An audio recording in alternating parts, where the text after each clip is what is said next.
right, back for another stream. What's going on, everybody?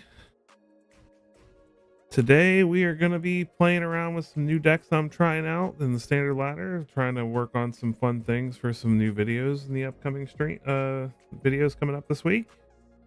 It is a pleasure as always to be here with you guys, so let's go ahead and get into it. All right, so the first deck we're going to be messing around with is a deck I'm calling Surprise.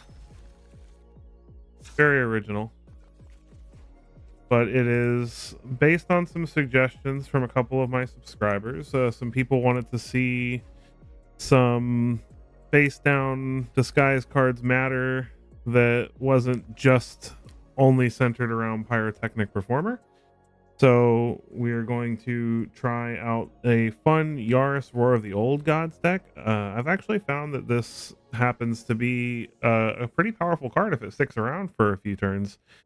And then I've also been pleasantly surprised with how fun and interactive Expose the Culprit is in this deck. I looked at this card and I kind of threw it in there just, for the ability to cheaply turn some of our more expensive disguise cards face up. But being able to flip everything back face down during blocks or in response to a board wipe or something like that. And then with Yaris on the battlefield, even if he dies, we still get all the death triggers of them coming back. So, if we've got a couple even face up creatures and then we flip them all face down in response to the board wipe, then they all come back, trigger, they get the flip face up. If we've got a Pyrotechnic Performer on the field, then they all deal damage equal to their power, which is pretty sweet. And we've got a few other neat tricks, things like Night Drinker Moray having flying and being able to flip that up for pretty cheap and deal some damage with the Performer's pretty nice. Being able to flip this over and snipe something as it dies is quite useful as well. And then give everything +1/+1 in trample till end of turn, give something indestructible, and this has death touch, so being able to kill something.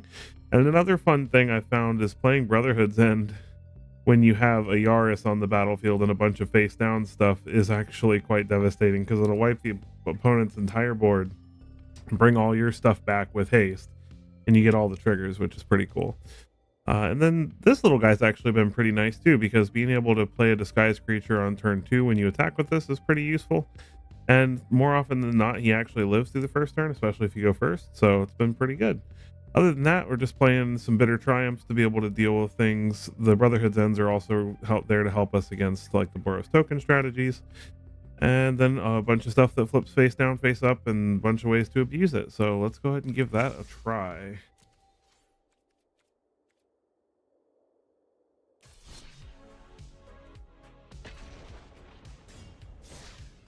Still stuck down here in platinum. That's what I get for playing a bunch of janky stuff.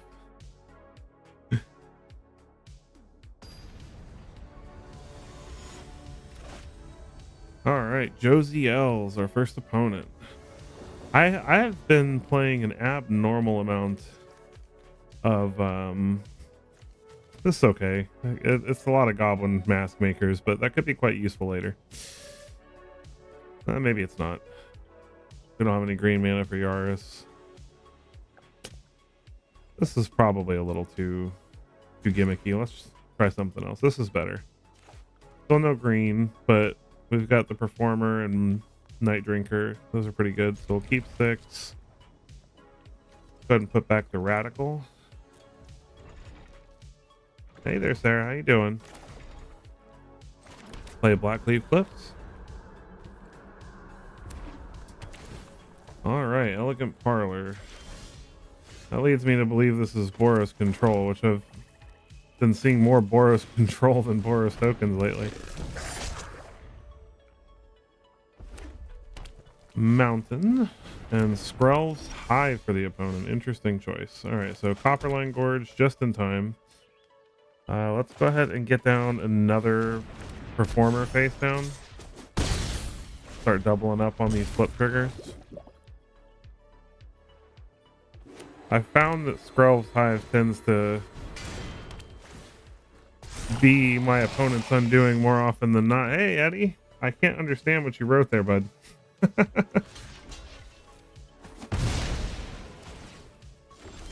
I'm not cool enough to be able to get Google Translate up with all this stuff going on.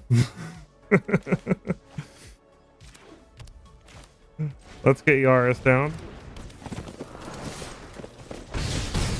Start making everything hasty. We get to draw a card. Opponent's down to 10. Let's see if we get depopulated or something here. At least we get the performer back if they do. Case of the Uneaten Feasts. So they're going to start gaining life. Another Urabrask's Forge. That's not too bad. They're going to gain 2 life. We have a lot of damage coming their way.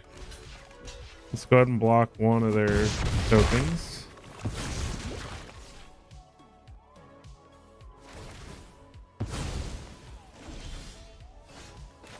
All right, so if we play Carpulsion Forest, we can play this face down, get in, and that should do it. Draw a card, flip this guy up, deal 6 to their face.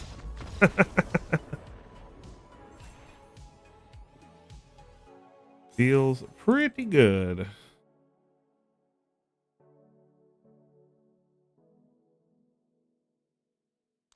All right, let's see if we can continue that success.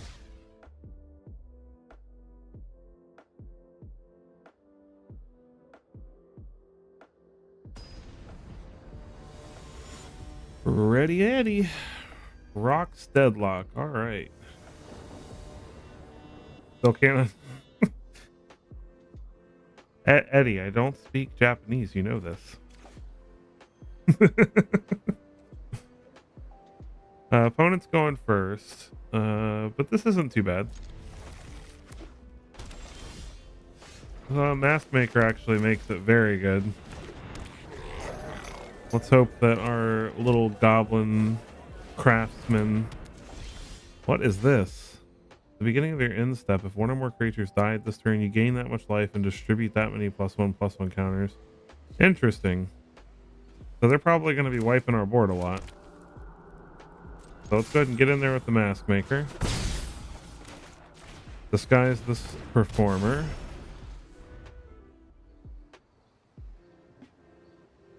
Thank you. Yeah, that was a good game. Hopefully this one will be just as fun. If they're planning on playing destruction-based board wipes like Devious Cover-Up, that should be pretty good for us. They're planning on playing like a sacrifice strategy. Brittle Cathar. It's our little Mask Maker. No! Play Rockfall Veil. Let's see if they want to trade here. They do not, which works out for us. I'm going to go ahead and get this Alley Assailant down. And then next turn, it's time to Yaris. Opponent gains a life. Let's see if they're just Orzhov. Welcoming Vampire.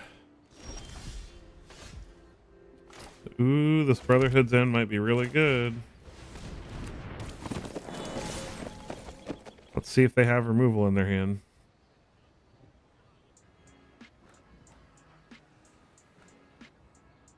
They may be tempted to block one of these if they don't understand how Yaris works, which you see they're reading it. They're like, wait, what happens when they die? They're going to block it. All right, so we get it back. That's the Night Drinker, I believe. So drain them for 3. Draw a card. Another Yaris. So at the worst, if they wipe the board here, we at least get back the Pyrotechnic Performer, and then we can play another Yaris. They're gonna make us exile a card from our hand. We will exile an extra Yaris. They draw a card.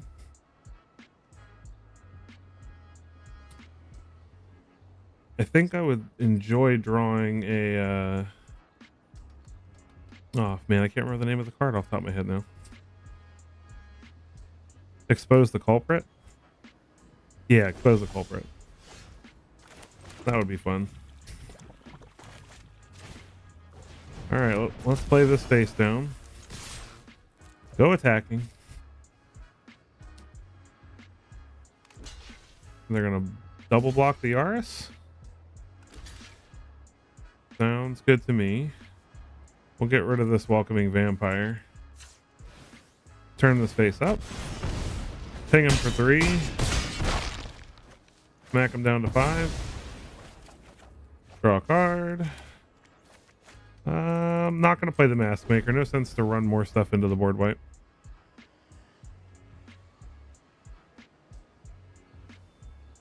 This way, if they do wipe, we at least get something back. We can get our little goblin guy back here.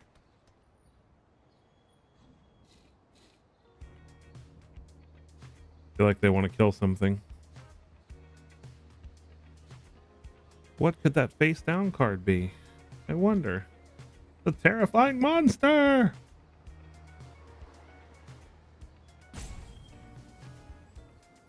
I love this idea that like all these like vampires and like lizards and monsters are all just like, you know, running around Ravnica all disguised. The real aliens vibes, right?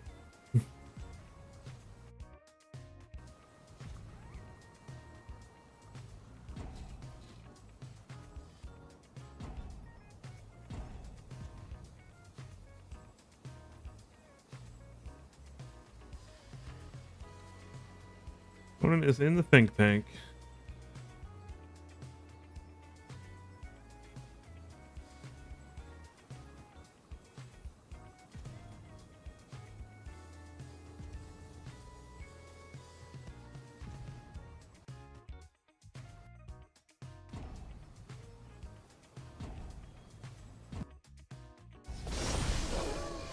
All right, nothing happened. Well, I suppose I could just kill this. Discard the Mask Maker.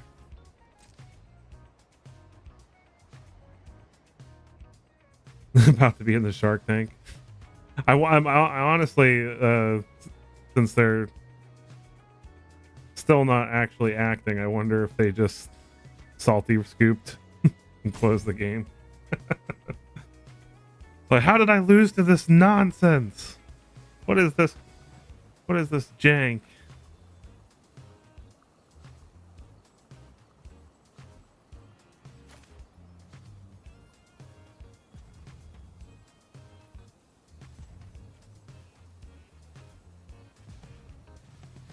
Yep, we're getting salty roped. And normally I would edit this part out, but unfortunately we're live, so I'm sorry. You guys have to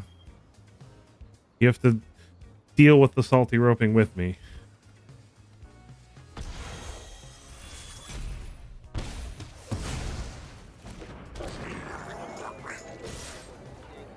All right, there we go. GG's. Too bad he didn't stick around for it.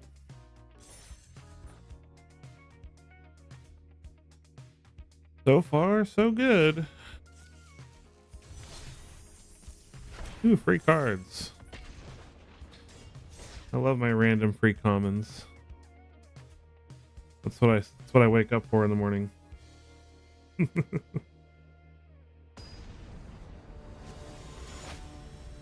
Mana War. Clever little pun there.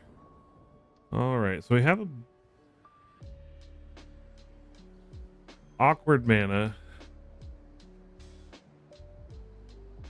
We could play Haunted Ridge tap, then Cliffs, then play Technic Performer, but then we're losing some momentum.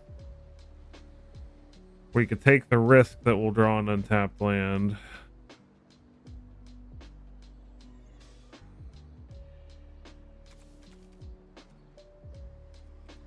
I think we mulligan. This is slower technically, but we can work with this a little bit better, I think. Put a Yaris back. Play Haunted Ridge tap. Opponent is playing green things. Hi there, how's it going? Let's play this Copperline Gorge. Get the performer down. Let's see if this is Golgari or mono green. I've been running into way too much Golgari lately. Ooh, red green. Dinosaurs. All right, I can dig dinosaurs. All right, get this face down card. What is it? The Mystery Man. Let's see if they have their 3-mana 6/6. They do. No blocks. Well, I mean, I'm going to play Yaris and attack with the 2/2.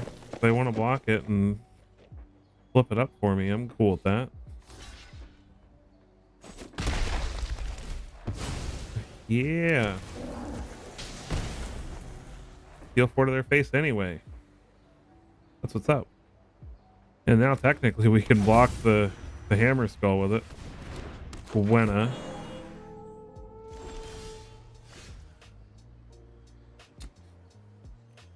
Okay, so here's where things get interesting.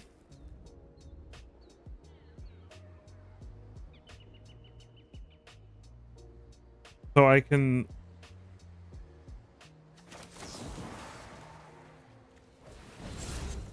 flip these back face down. Get in, get in.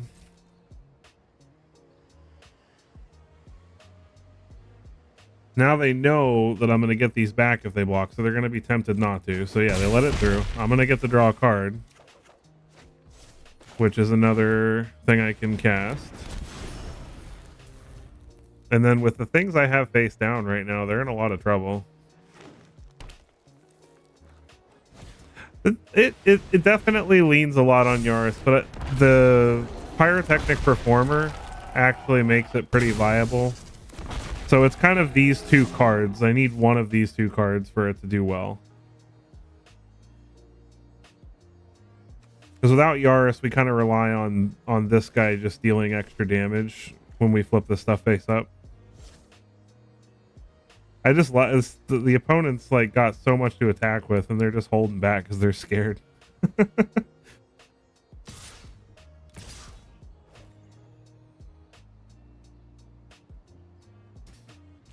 All right, we'll block here. The opponent. This is only for creatures, though, right? Spend it only to cast creatures or activate creatures. Yeah. Okay, so we can safely block here. This flips face up, deals 3 to their face.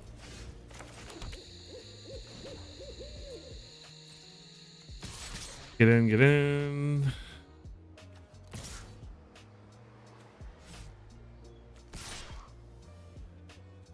Get in like that. It could be. Could even be a boat. Beautiful. And that'll kill them. They come back. The beautiful part about this is they come back and then they flip up. So we still get the triggers, which is just so great. Like if they just came back face up, like that would still be good. But the fact that they come back face down and then transform to get the disguise triggers is just amazing. So for any of you guys just joining us, we're currently playing a Yarok Roar of the Old Gods deck. It's a disguise deck based around abusing the triggers from Yarok, which he says that whenever a face down creature you control dies, return it to the battlefield face down and then flip it face up. So we're just basically playing a whole bunch of fun disguise creatures and playing like sort of an aggro-y mid, like I'd say probably more mid-range. Just trying to take advantage of some of the more obscure cards from Murders of Karlov Manor and find a home for them.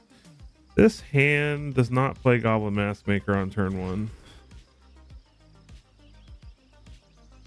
This is a little slow, but I don't think we're gonna mulligan this. I think we'll put back the alley assailant and keep the rest and hope that we just draw. Going to 5 feels kind of bad, so.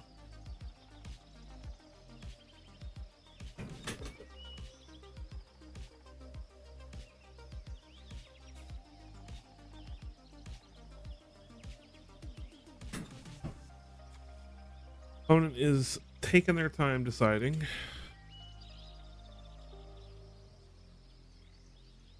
Oh, I forgot to shout out Diego. Diego's our opponent. What's up, Diego? We'll keep 6. Put back the assailant. Get the rock fall veil down. It's always good to make sure we have more colors available earlier if we can, even though we could play this untapped later. Spyglass iron. So it's probably... This deck might be for this draw. This deck might be a little fast for us. This is probably the green-blue cookies deck. I don't know why they call it cookies so much, given that there's only one. Maybe I guess it's Soul Cauldron. Maybe it's a combo deck.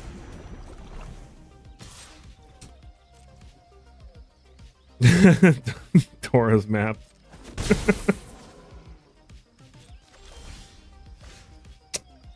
If he can find the map. All right, so we've got a disguised creature and then Yaris to follow it up and then expose the culprit to take advantage from there. Let's see if they have a Zoetic Glyph for this map token.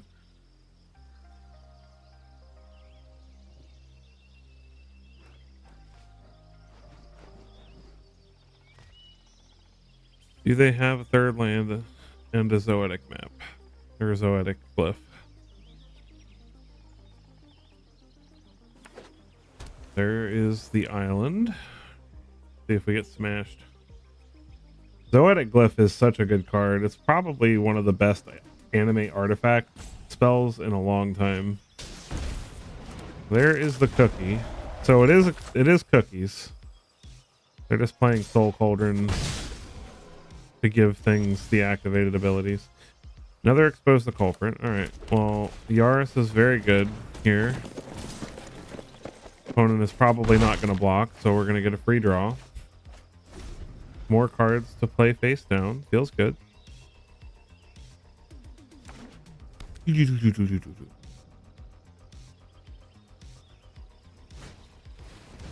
There's the glyph. Man. No, I'm not going to block. I can start blocking with things this turn. There's a Ginger Brute. Now, if they slap a glyph on that, that's going to be a problem. So let's get this face down. Get in there with Yarok, and which one of these do we want to flip up? Actually, we want to flip... Let's just get in with Yarok. We don't need to draw this turn. We need to survive, and both of these flipping face up would be fantastic. One of them can destroy Coveted Falcon. I forget what that does. When it enters, when it attacks, gain control. Are they just playing it as a... I think they're just playing it as a creature. Seems like an odd inclusion. Another tough cookie. They just got all the tough cookies. They're not attacking with the tough cookies, though. All right, well, this is perfect because we can just block both these things and flip both our things face up. They're going to get to discover. Hopefully they just hit something bad. Now the question is, what do we destroy with this trigger? Oh, they can exile one of these with the Cauldron. I didn't think about that. I didn't think about Cauldron being able to exile it. We still get the Assailant back, though. So we still drain the opponent for 3. But we need to be more careful moving forward. They get another glyph. Oh no. All right, they slap it on the ginger brute. So now all our creatures do have haste though, so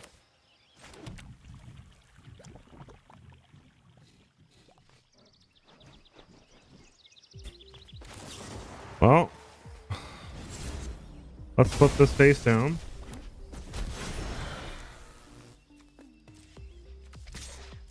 Get in there.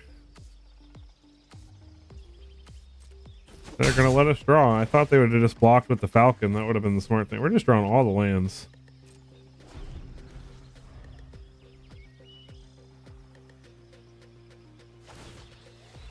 All right. Opponent is gonna get in there with a. Surprised they didn't animate a food here. But maybe they're planning on sacrificing the food for life.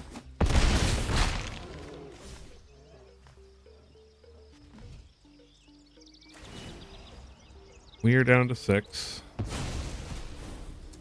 That felt unnecessary. They didn't need to exile because then now they're giving up the ability to exile something that dies. Kitesail Larcenist hits our Yaris, which is a pain.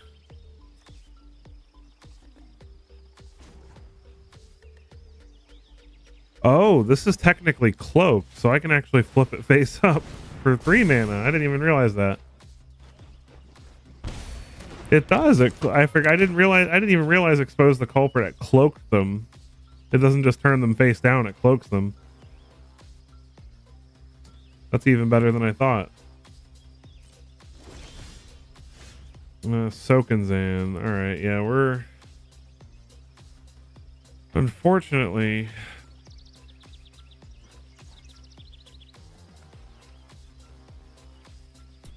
trying to think of a way to get through this. So we could channel the Soken'Zan, but we don't have enough mana to expose and flip. Let's see if they want to block. They might risk it and take it, but I doubt it.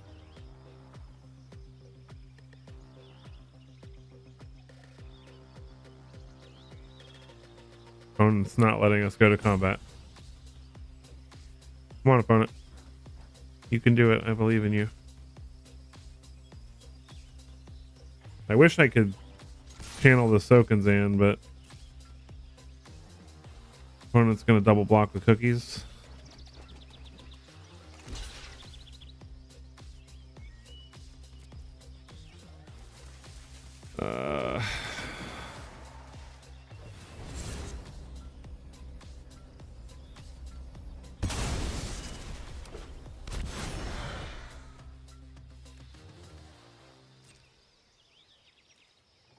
I think we're still dead.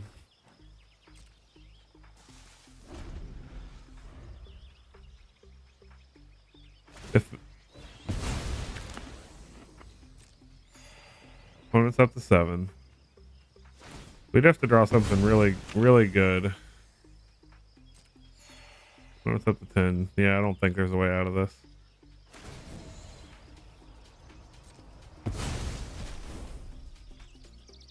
We could draw Bitter Triumph, which Bitter Triumph would give us back our Yaris.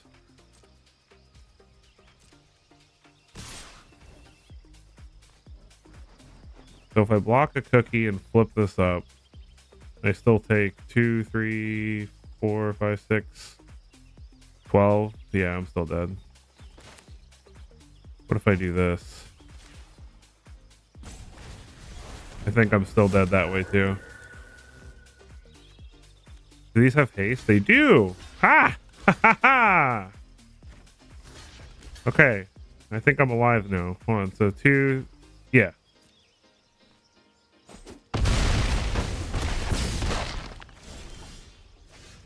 Oh, what glorious irony. I think this might be enough. I think we pulled it out. 3 cloak. Yeah, we did it. That was a clutch win. Oh my goodness, the pyrotechnic coming in really clutch there. Can't believe we got there. That was a close game.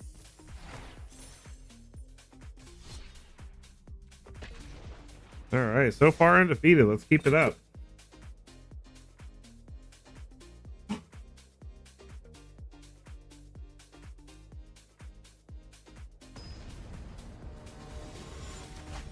Alphonse the Bard. He's got my respect. I love me a good bard. This is way too slow.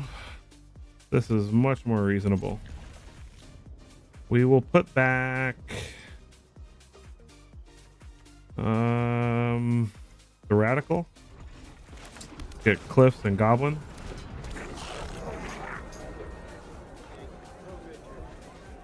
We finally get to actually see the good opening from this deck, which is getting to play our fun cards for 2 mana instead of 3. I definitely like this disguise mechanic a lot better than Morph. Bitter Triumph. The question is, probably need to kill this Lunarch veteran, to be honest. Yeah, it's fun. I can't. I haven't played enough games with it to determine if it's competitive yet or not, but it's definitely fun. Well, they can't profitably block, so let's get in. We'll save the Bitter Triumph for a better target, maybe.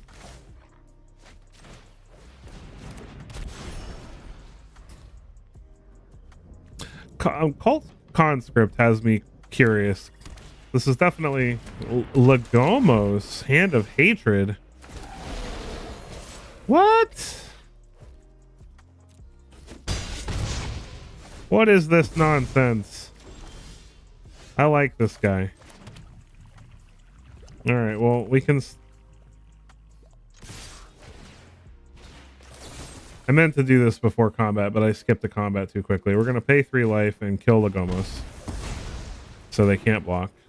And then we'll still be able to play this Alley Assailant thanks to our Mask Maker. And one day we're going to draw a Yaris or a Pyrotechnic, and we're just going to have so much fun flipping all these over. Akasha's Welcome. And another Cult Conscript, so they draw a card. They're staying on the aggro. They're not looking to block. Brackish Scoundrel.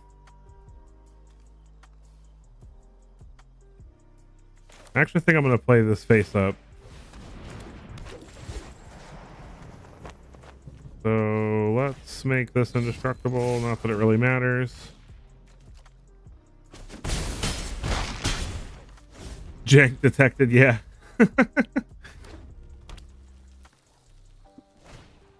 Jank is the best stuff, though. Urbrask Forge. That's going to draw him a card. Gain him a life. Back up to 9.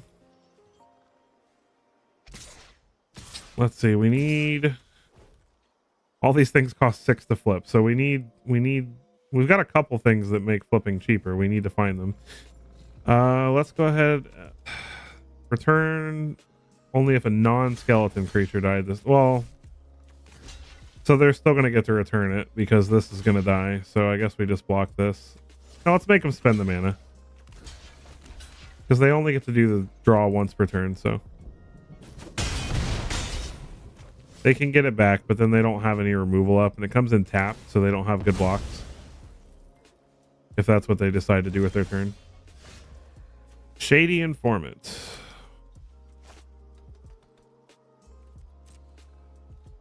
Well, I mean, I'm sure they have some removal in their hand, but I mean, we still have very good attacks here.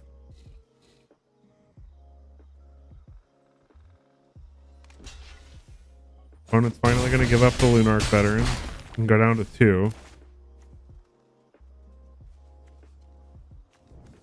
Play this face down. Then we can flip that up next turn. Cathar Commando. Opponent draws. I mean, all we need to do is find either a Yaris or an Expose the Culprit, and we're golden. Liesa. That is a lot of life gain. No blocks. Oh my goodness.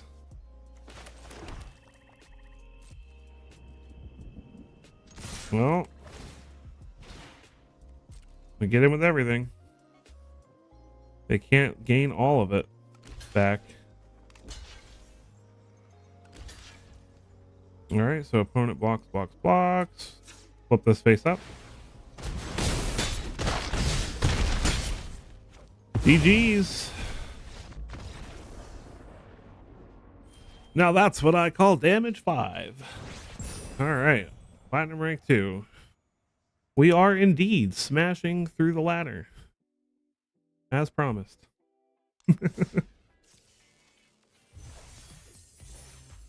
All right.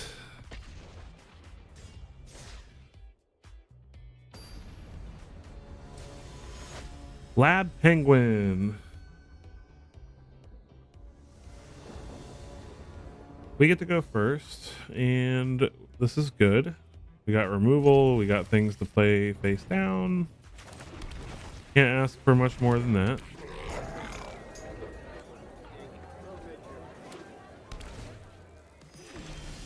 Windscarred Crag from the opponent. Get in there. Let's play this Informant first.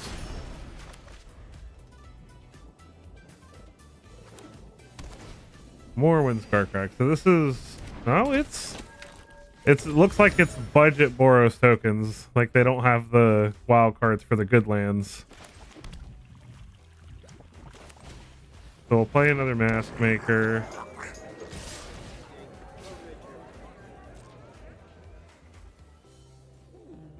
I know, right? I've been asking myself that question all week. Where's all the mono red? I built like 2 decks that were specifically designed to just dunk on mono red and dunk on Boros, and I'm hardly seeing any of them. All right, so they got a War Leader's Call, so they got good blockers now. Except they don't, because we're just gonna kill this. Hey, and guess what? Since we've got 2 Mask Makers, we can still play this Alley Assailant. Look at that. 1 mana disguise. Seems good. We're gonna top deck a Yaris this turn. It's gonna be golden. Baird. Pings us for 1. He gets a token. Pings us for 1. That's pretty good. Well, I guess we can't just get in with everything. Can't we though? They're at 12. We gotta be aggressive. Just hope that he chooses the wrong blocks. Okay, so he's blocking the thing we want to flip face up, so that's good. Beautiful. So we'll flip this face up. The Informant dies. We ping the Baird. They're at 7. But we definitely need to draw some action here. They're in bronze. No, they already got the Mythic. That's the problem. They got the Mythic on like day 1 and day 2. Devilish Valet. That's an interesting include. Well, it's the dead include.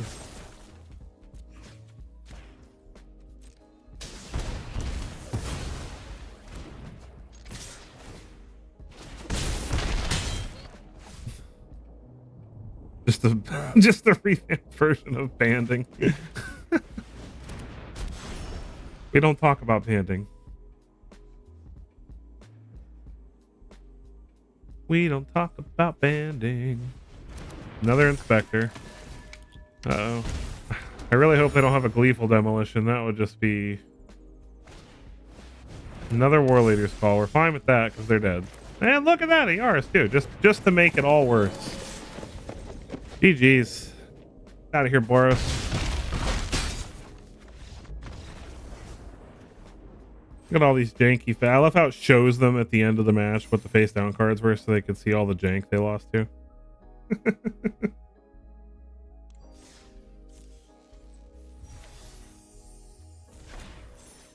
That's right. Game over.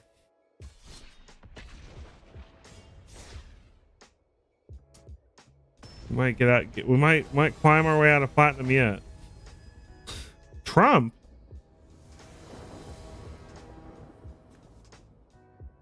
Uh-oh.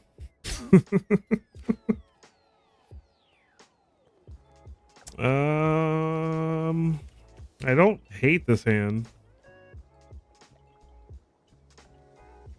It's definitely slow, but I mean, we have removal for whatever they play on too. They're going first, so this is probably fine.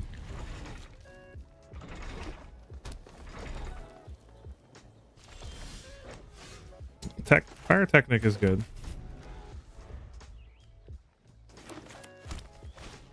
Mono green. Well, that has to die like yesterday. Can we afford to pay? Could we just discard an assailant, maybe?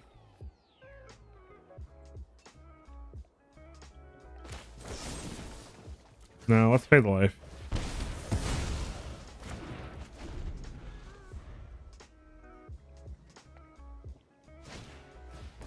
Evolving Adaptive. Walking Bulwark. Walking Bulwark?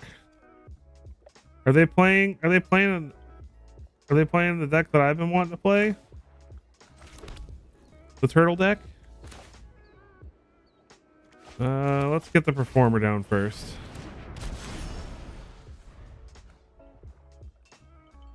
Yes, we must pay. Removal comes at a price. Let's see what they're doing. The Huntsman's Redemption. This is definitely a janky version of this deck. All right, so we're definitely gonna play. We gotta be on the defensive here a little bit. They're gonna sacrifice their Bulwark unless they have something in hand that they want to give haste. I can't see them sacrificing a 3/3. No, they just decide to skip the trigger. They did miss a land drop, you're right. And yet somehow we're still losing. That's Pride of the Wholeclave. I'm not even mad about it. This deck is so great. I love Pride of the Wholeclave.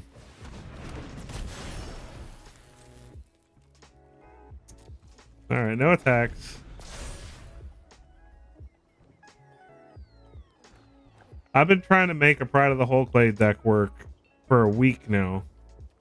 And just getting bodied by mono black decks. Alright, so we got some... Oh, the Trample's gonna get us.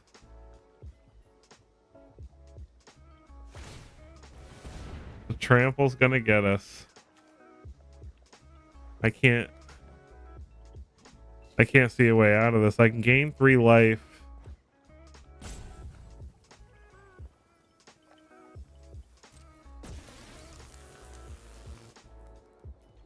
Yeah, I think we're dead. I think we got. Oh man.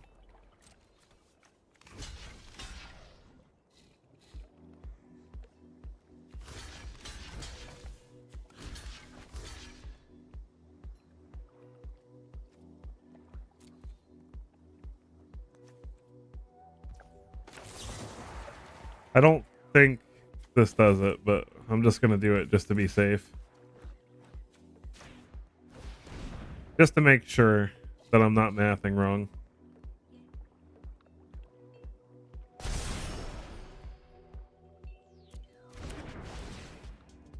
Yeah, no, that's still lethal. All right, GG. I'm not even mad about it. I have to admit, it's kind of ironic that their name is Trump and they're playing the Walls deck.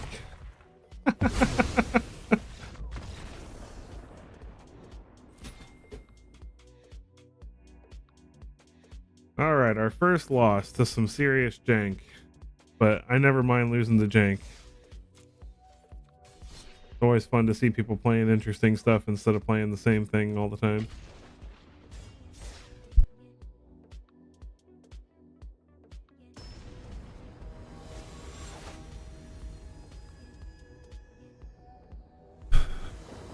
All right, bad Mr. Minty.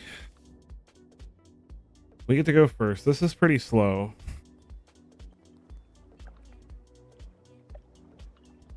But it's not bad because we can kind of play both roles here. Like if they're playing something super aggressive, we can just hold back and Brotherhood's in.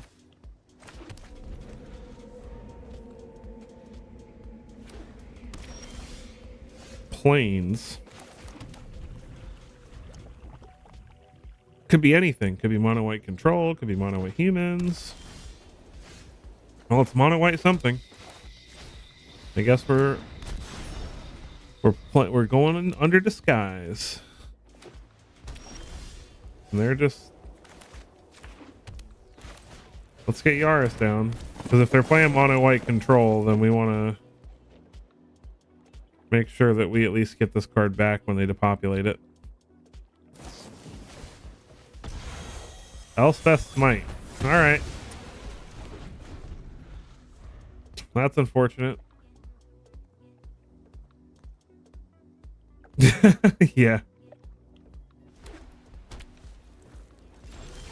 Pride of the Whole Clay is such a fun card. Well, we're gonna try again. Let's see if we get Elspeth Smote once more. I'm not gonna attack with Yaris because I'm afraid of Wandering Emperor. It's not worth losing Yaris to that. Draw a card. It's a land. And do we get Sunfalled? If we get Sunfalled. Elish Norn. Interesting. All right.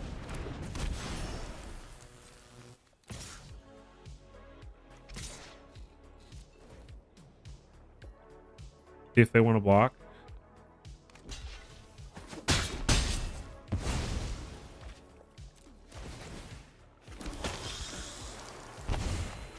Thankfully, these cards are all when they're turn faced up triggers, not enters the battlefield triggers, so this Elish Norn actually doesn't stop them.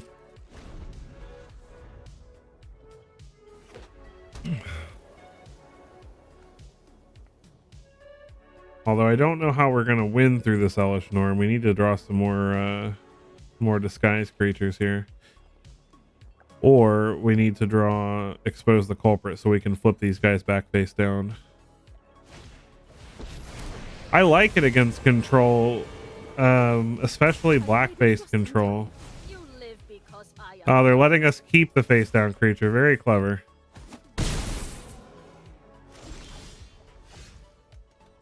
But against the Sunfall, not so much. Like we scoop it up to Sunfall, so there is that. Yeah, I don't see a way out of this, to be honest. We just have stuff that doesn't help us right now. GG's. Elish Norn is a big wall in the way.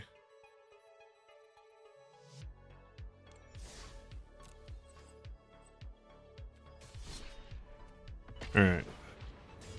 Give it one more go. See if we can't redeem ourselves. Then I have another fun deck I've been working on to show you guys. Energy. What's going on, Energy? Opponent goes first. We need a land, but this is pretty good. I believe we can draw land. Market Gnome. More mono. There's the land. Well, it might not be mono white. No, black white.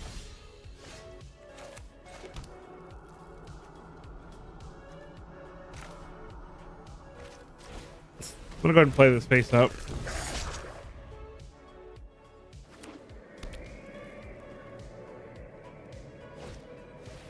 Welcoming vampire. Interesting. So maybe not control.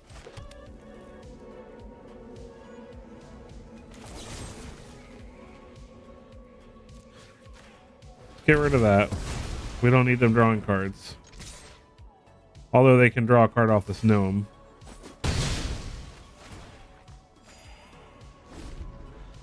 Can never tell with these decks because like they're playing Welcoming Vampire over Takasha's Welcome, so it makes me think that they might not run board wipes. Tomik, Wielder of Law. Yeah, so this is like a creature-based strategy.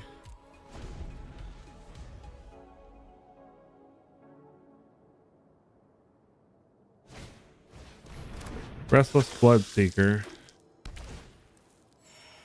Scoured Barons. This is definitely some jank too.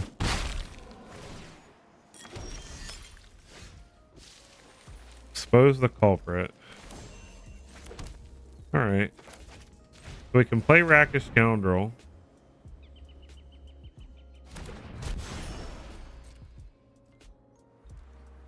Get in there with this. See how they choose to block.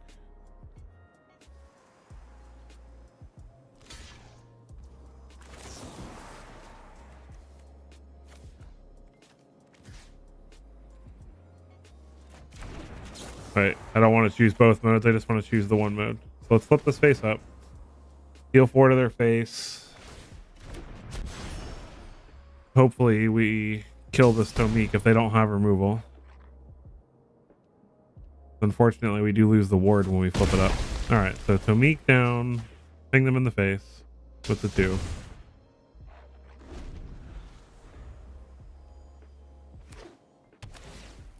2. Numa. That brings back memories. So it's a vampire deck? But with a human and a gnome? I'm confused. Alright, we're gonna play Yaris.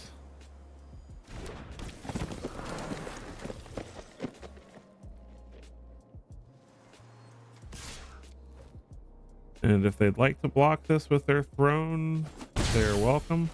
I feel like people forget. I mean, we do have 1 red mana, so, you know, maybe they're being safe, but it's like, could have technically blocked with the Bloodseeker.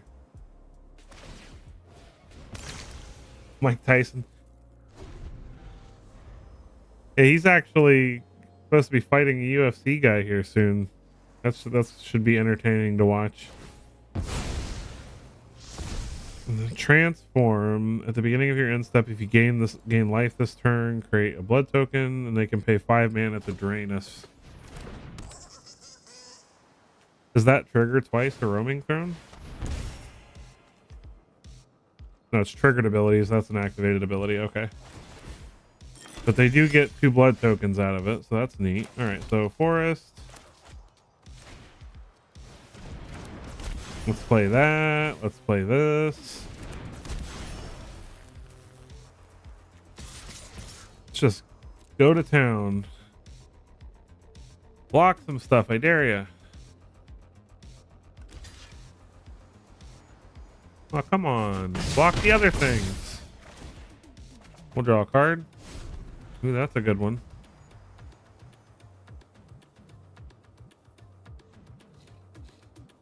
Do they really want to spend 5 mana to drain us for 2 again?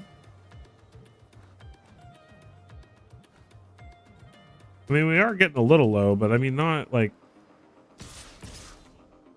I can pretty much kill them this turn. Even if they find a way to kill my Yaris here. So we're down to 9. They can't drain us anymore. Let's see if they have removal. Vanquish the Horde, but we're going to get all our stuff back. Oh, I love it. You know the opponent doesn't understand why this is happening, and they're just not thrilled about it.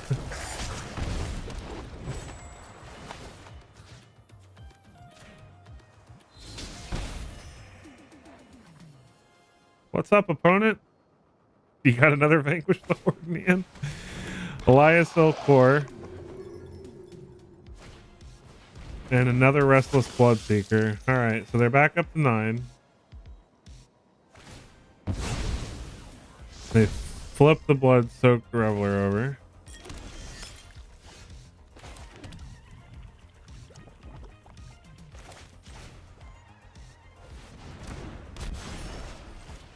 Oh, we'll play both of these.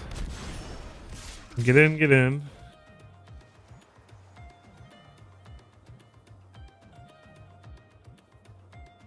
They block the Informant, it's killing something. Alright, so that's 2 to face. We're gonna take 1 from the Ilcore trigger. Pyro Harmonicon. There's a Vran.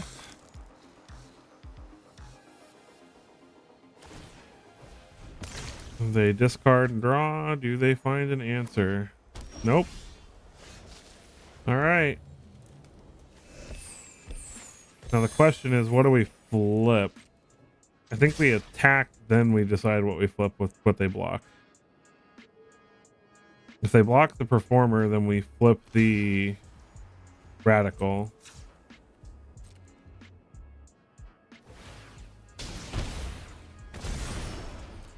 Get the 4 to face, give everything +1/+1 and trample. GG. That was through quite a decent amount of life gain too. All right.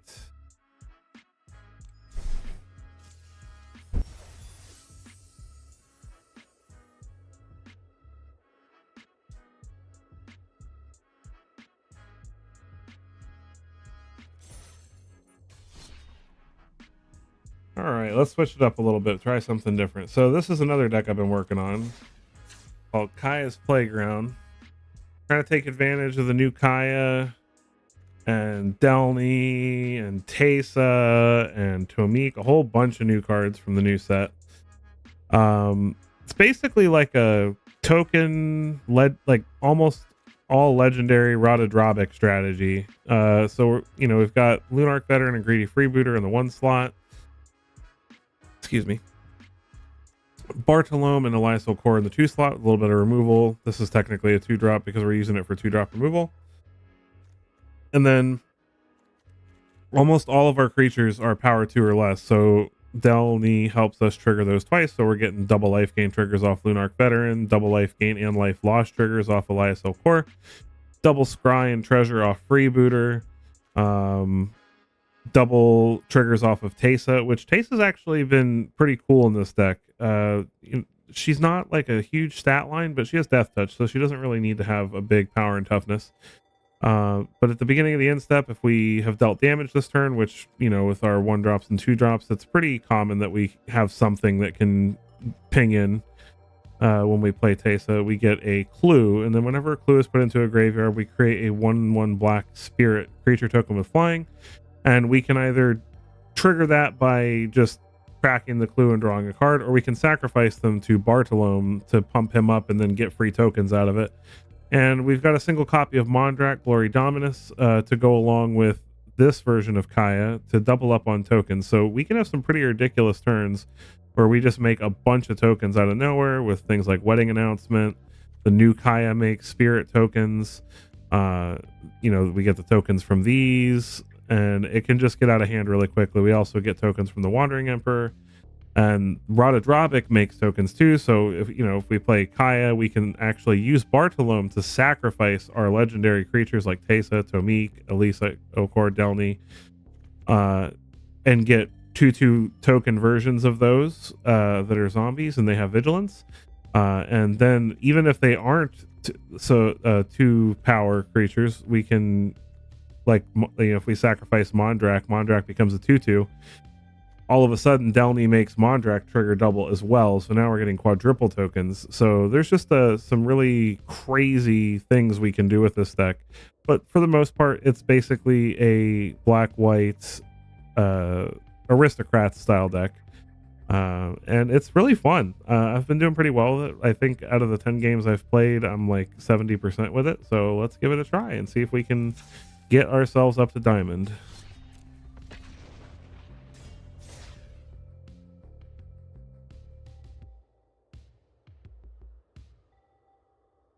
see how long it takes us to find our first opponent. Not that long. Stone Ghost of a Libra.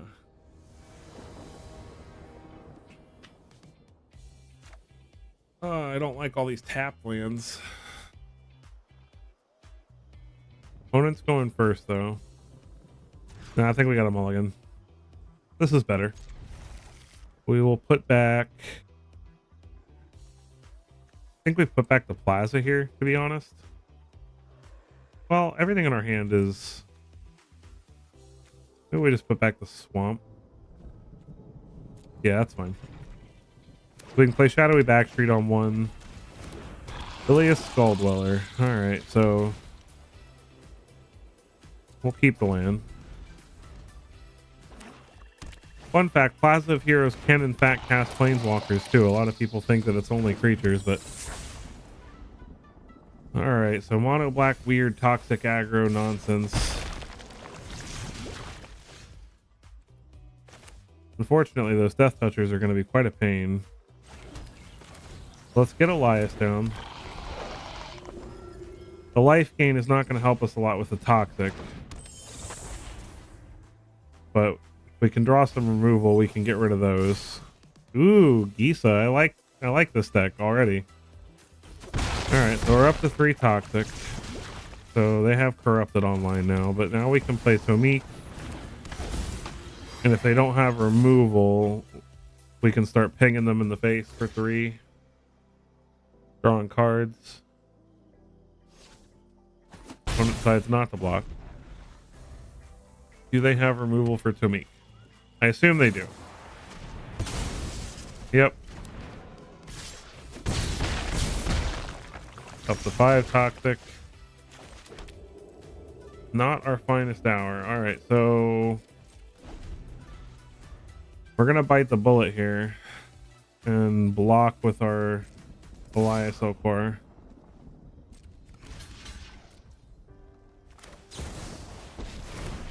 Get an Emperor in here. Anyone who harms my people must contend you. Alright. We got the toxic stuff off the board, so now life gain matters again. Creature of the Schism.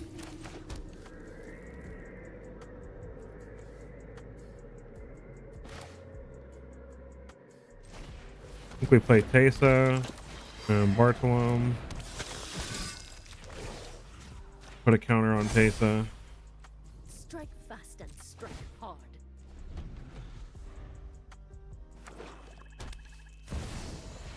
Phyrexian Obliterator, that's a problem.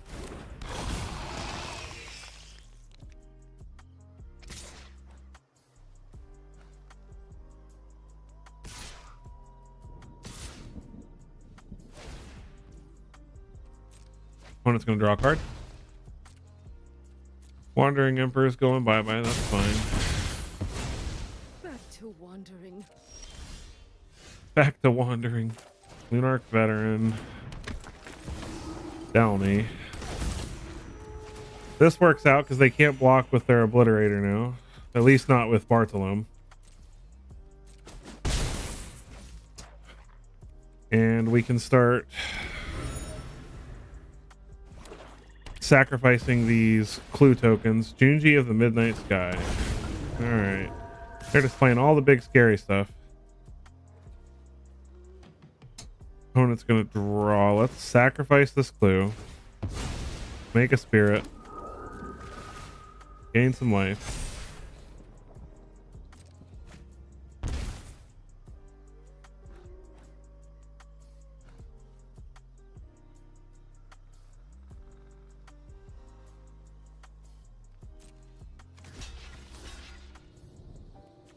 Kill this Obliterator.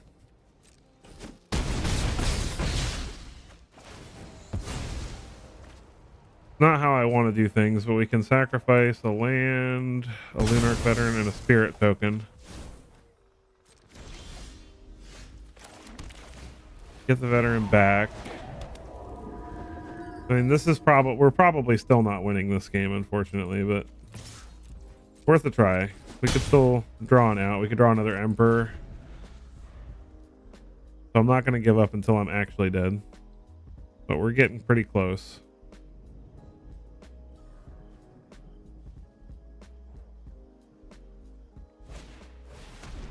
Gix's command. Yeah, that'll do it. GG.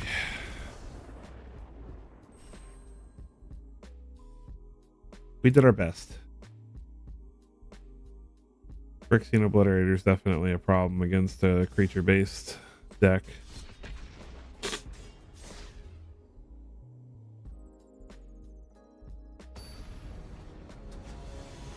See, this is one of the decks I built to combat Mono Red and Boros, but we'll see if we actually run into any of them. It's part of the reason why the Malicious Eclipsers are in the deck. They take a non-land card with 2 or less, so they can take our Go for the Throat. See what's on top. We'll keep that.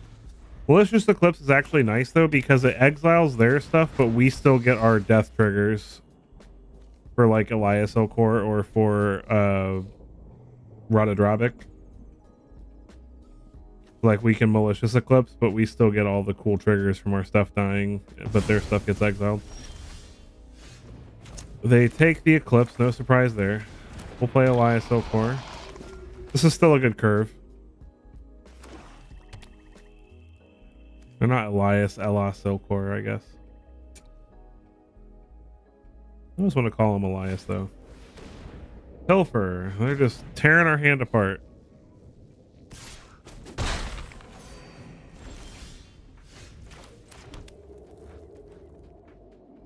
Well, let's get rid of the bat. Get our Eclipse back. Get in for 2.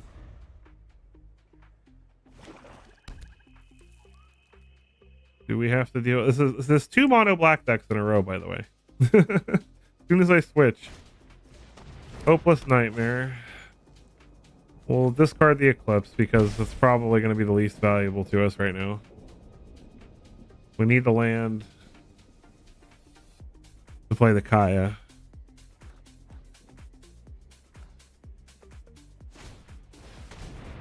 And they're going to take our Kaya now. Goodness gracious.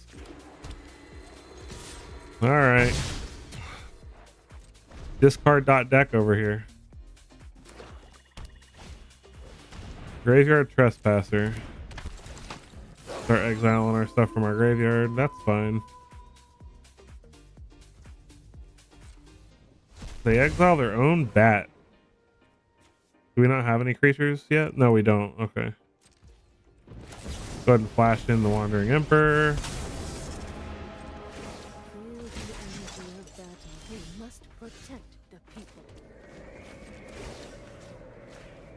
Go ahead and plus on the Samurai. Get in there for 3.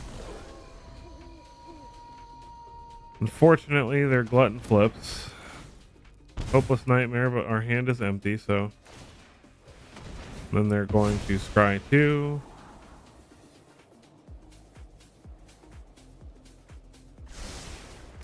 Both on the bottom. Love to see it. Well, we'll definitely save our Emperor here.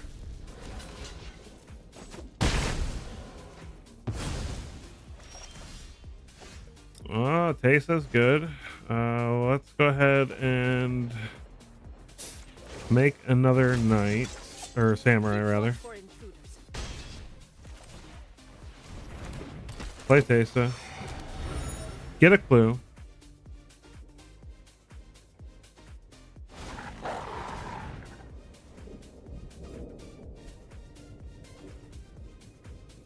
Another Trespasser. Hey, what's up, Gma? Good to see you. Been a while. All right, it is my turn. I'm gonna draw. Make a spirit. That's a land. Well, we're 1 land away from this Virtue. Not that we have anything in the graveyard right this second. Let us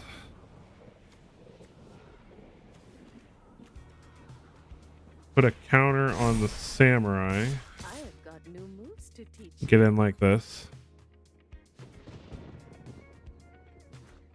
That way we definitely get a trigger off Tesa.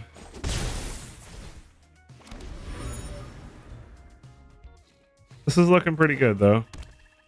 They made us discard all our stuff, but it wasn't quite good enough. Because unfortunately, we still draw a card every turn. One top, one bottom. Opponent passes, we'll draw a card. Get another spirit. Another land. Are there any creatures anywhere to get back with Virtue? There are not.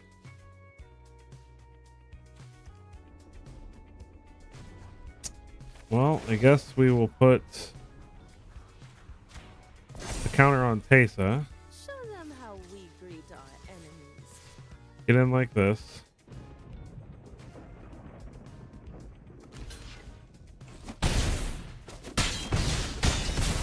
And that does it. The greedy blocks. They just blocked something bigger. They would have lived and had a chance, you know. Could have drawn a Gix's command or something.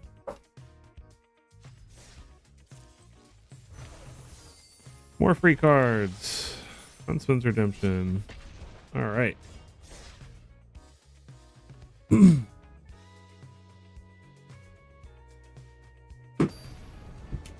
Next in line is Raymore Destroyer. With the good old Admiral Beckett Brass. Opponent goes first. This is a little... That's not that really good, no, because we can still Virtue on turn 2 if they play something problematic. We can't play the Veteran on 1, but that's fine. We can play Elias Okor on 2 if we don't have something to remove.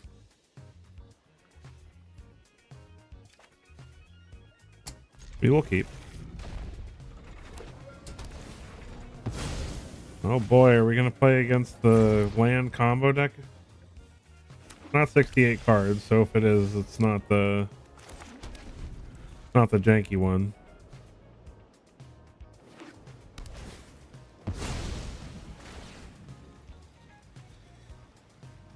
Broker's Hideout for the opponent. They go fetch another Plains.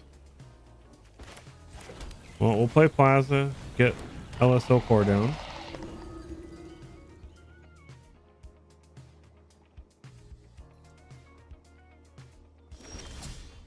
Opponent misses a land drop. Well, let's see what's on top. Tomik.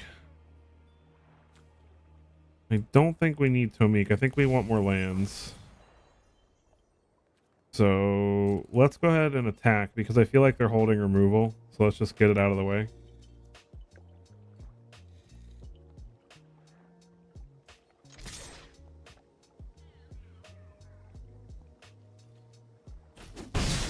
They take the 2. So let's play Veteran.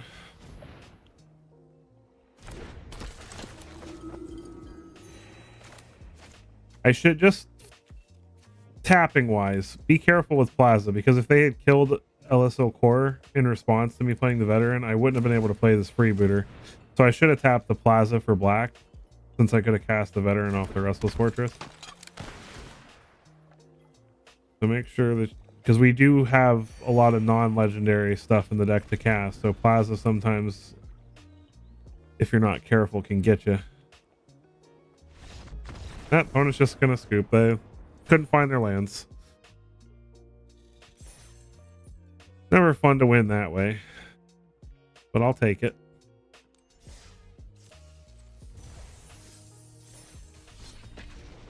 Getting all our gold today.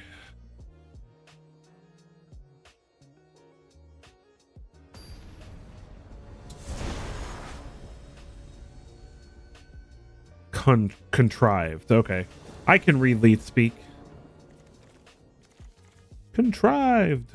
This is too slow. This is a lot of tap lands, but we'll try it. We'll put back a Bartolome. Let's play Backstreet. Go for the throat on top. Feels good. So depending on what their first land is, maybe we want to hold back the Bartolome. Sundown Pass.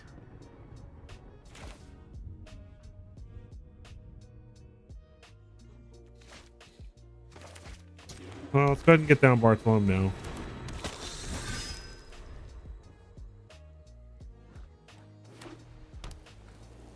See if it's Boros Convoke. Nope.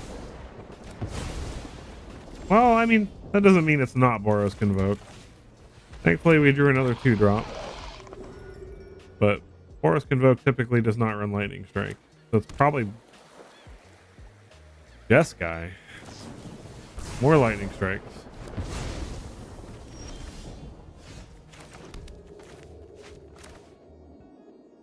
I guess let's play Rotodrobic.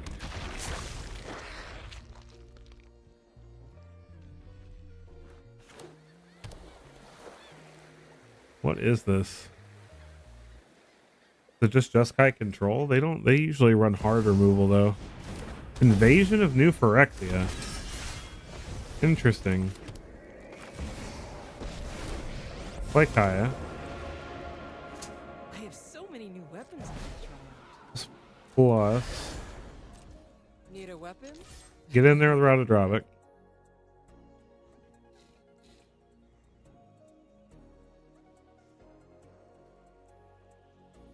Definitely don't want to let them. They're gonna double block, so we'll go for the throat one.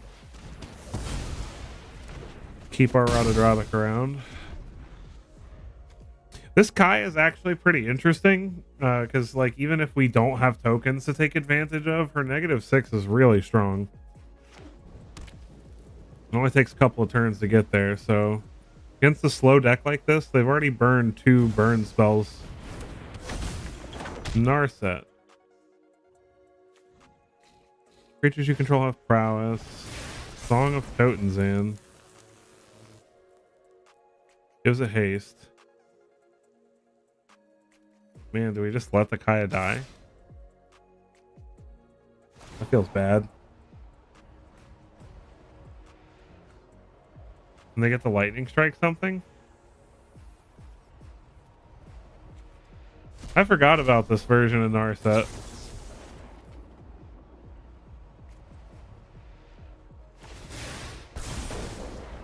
So lightning strike the invasion. Man, that's unfortunate. I think we just let Kaya die. I don't think it's worth just sacrificing the Rotodrobic. Should regroup and make a plan. Malicious Eclipse definitely is not helpful.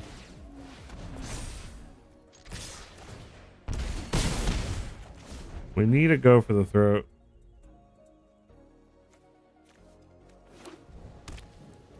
They're gonna get the lightning strike again though. They're gonna flip this over.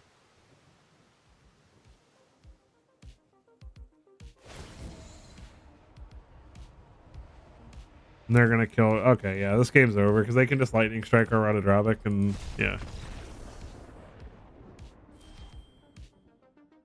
That was an interesting Jeskai deck. I'll give him that. Like a prowess. I like the Song of Totenzans in the deck too. You make a bunch of 1/1s, then they all have prowess and haste. That's pretty sweet. I like that I'm seeing a lot of interesting decks tonight so far. It's a welcome change to what I've been dealing with recording videos lately. Just finding tons and tons of Golgari and Mono Black and Control. Opponent goes first. This is pretty good though. We'll keep. Persistent Specimen. Is this a skeleton deck? Are we about to see a Skelly Man deck? Misery's Shadow. Well, that's not a skeleton. I'm already offended. Well, let's go for the throw at that. I guess we could have waited. We should have waited. Life of Toshiro. Smack us for 3. Play Shattered Sanctum.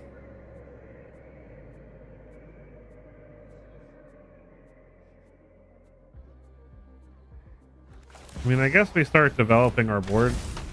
Like, I could sit back on go for the throat again, but they may be playing a creature strategy and not running a lot of removal. That's what it seems like. Okay, so this is just a 2/2, but it is a skeleton technically, so they must be running the 3-mana enchantment that gives skeletons +1/+0 in haste. That's pretty cool. So we will pass. The life is gonna flip over. And then depending on what they do, we're gonna Wandering Emperor something. Ooh, Obliterator. We can go for the throat that next turn.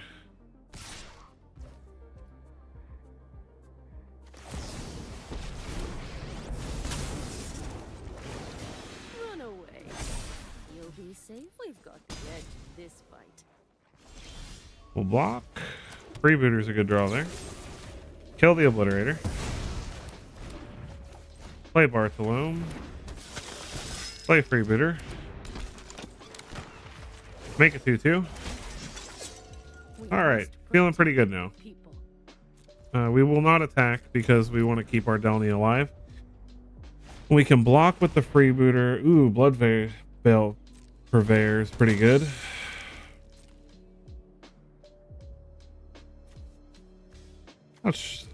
Like, I thought this was like a skeleton deck, but they're playing a lot of weird choices. Let's go ahead and sacrifice the Freebooter. Get 2 scries, get 2 treasures. Tomik is good. Keep him on top.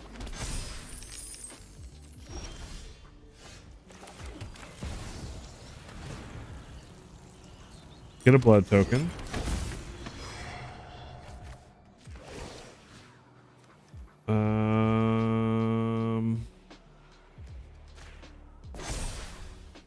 Strike fast and strike hard. We'll get in with Bartholome here.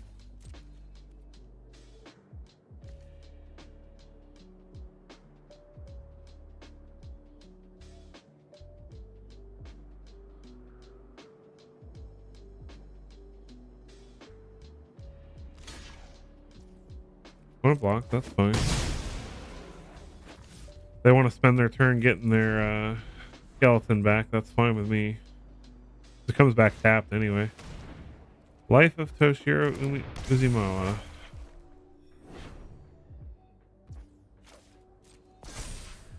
Alright, so that gets buffed up to a 7/8.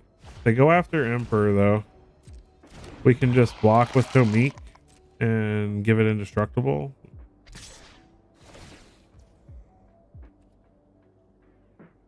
That's still gonna put it down to 1 though.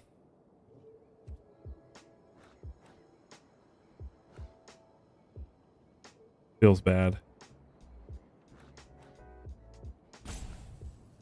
I mean, I think we still do it. No, it still dies because of the +1/+0 from the blood token. So that's unfortunate, but what can you do? Still have much to learn. Shadowy Backstreet. All right. Veteran on top. Let's put that in the graveyard so we can cast it. Get a blood token. Let us activate our Restless Fortress.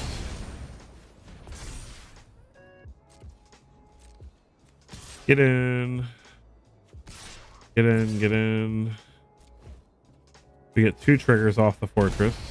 So it's some nice life gain. One is going to block with their Skelly Man.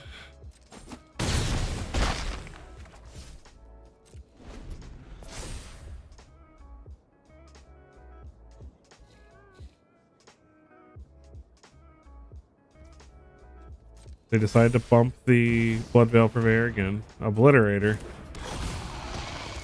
Well, we've got a lot of flyers, thankfully. And Delny makes it so they can't block with, man, 9 damage. That's a lot.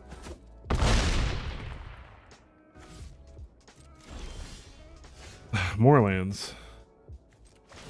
Let's see if we can find something useful here. Taste is pretty good. We can't play that and activate the fortress though. I really think I want to activate the fortress.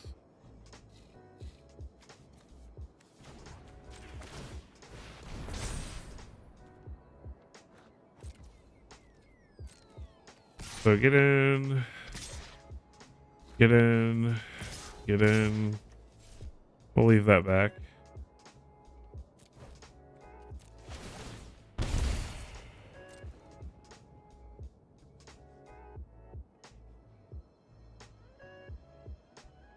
This is going to be tough. This is going to be close.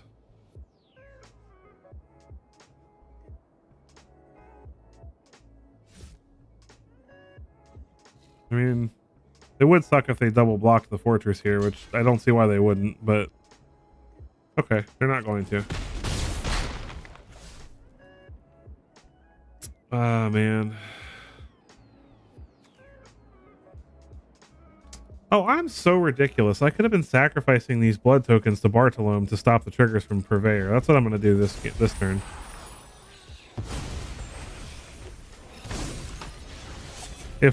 If one damage ends up being the difference here, that's going to be unfortunate, but as long as enchanted permanent is a creature, it gets -1/-1 and can't block at the beginning of your upkeep. Okay. Well, I'm gonna leave it there. If they want to attack with two things, they still get the trigger twice. They can't attack with two things or they die. Oh, they didn't read the card. Read the card.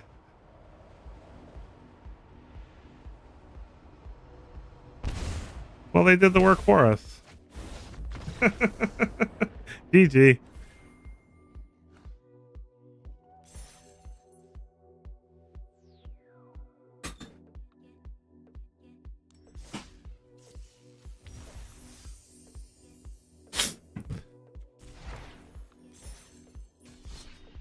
All right.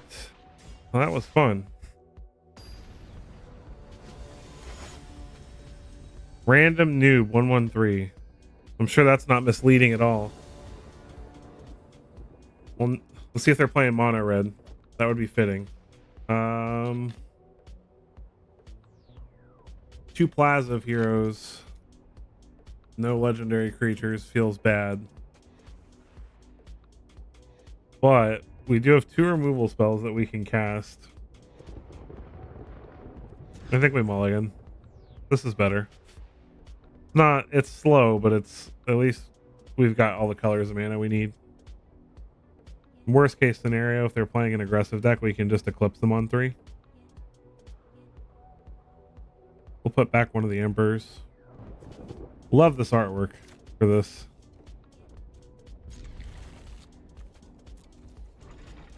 Let's play the fortress. Get the tappity tap land down first. Sea Chrome Coast. Alright, is it control? If it's blue-white control, we're in a little trouble. Just because Sunfall is such a pain. The wedding announcement's not bad, though. Gets us a lot of free creatures and green. Let's play the plains. I think I'm gonna hold up Emperor instead of playing the veteran here.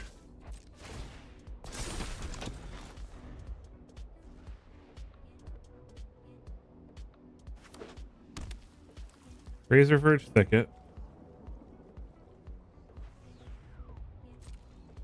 How funny would this be if it's the if this is the control deck I played the other day?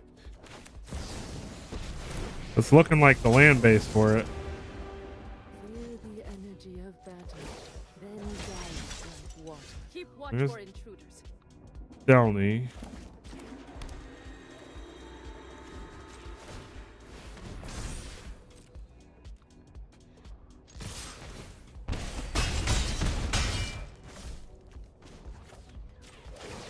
Well, if they don't have a board wipe, this is going to be really good. So they need a board wipe or they're dead. Topiary Stomper is not a board wipe. And it is also not a blocker. So whatever they're doing, they need a removal spell.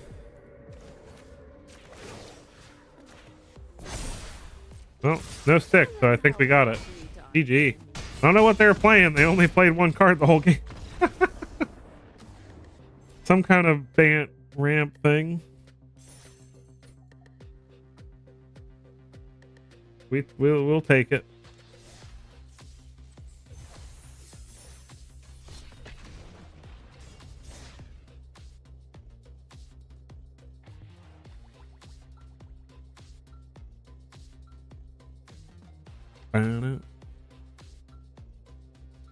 We're waiting for an opponent. Anytime now, we'll find one. There we go. Sometimes you just gotta sing to bring them to you, you know? Kellendel 321. Opponent goes first. We have 2 lands. I'm going to keep it because one of them is a surveil land, so we can see if we've got a land on top. We've got 2 removal spells. There's the land. I don't think we want Delny right now.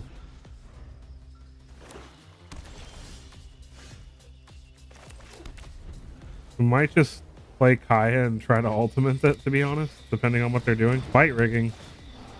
Uh-oh.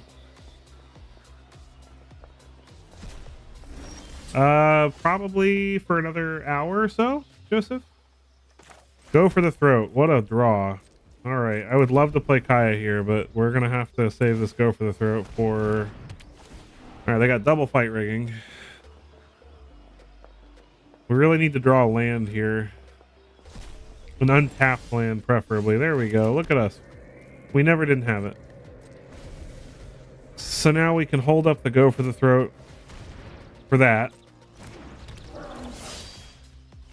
Nope. No. None of that.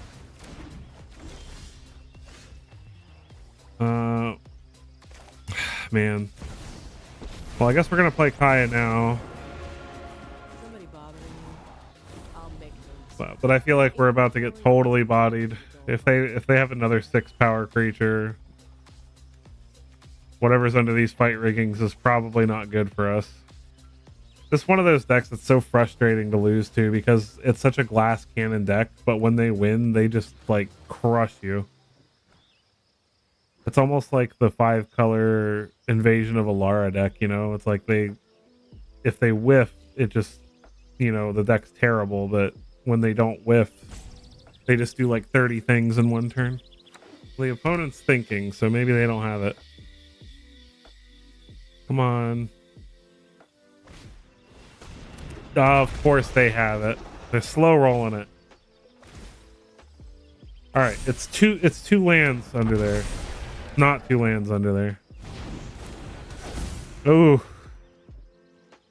Not good. Boy, what do we do?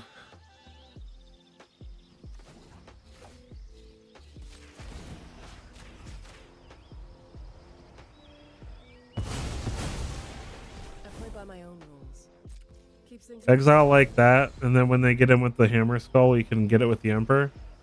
They're gonna get back our Delny. That's an interesting choice. I would think they would get back their Shakedown Heavy. They're gonna put both counters on the Hammer Skull. No, 1 counter on Delny, 1 counter on Hammer Skull. They're not making... They should leave this with 2 or less power so that it can't be blocked, but...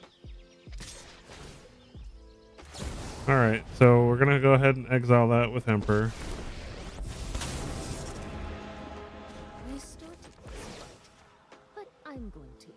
So we're not out of this yet. we can Virtue of Persistence. There's a Shakedown Heavy. All right. So let's Kaya. It's minus plus. Oh, I should have played the veteran first. I'm so bad. I should have played the veteran first.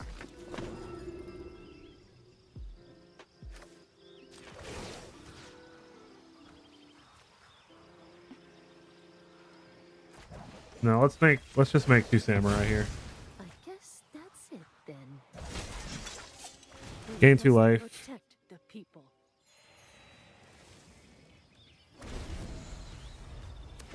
They get back their Shakedown Heavy, that's fine.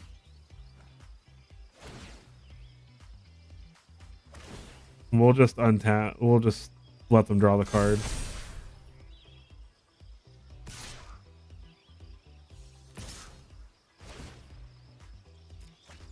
They can draw the card.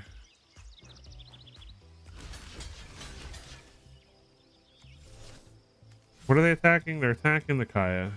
Let's just put a spirit in front of it, because if we double block with the samurai and they have go for the throat, that's just gonna feel so bad. Obliterator. Oh my goodness. This is getting a little iffy. Tail swipe. Great. Sacrifice 2 things. Plaza of Heroes. Let's Virtue. Virtue. Freebooter.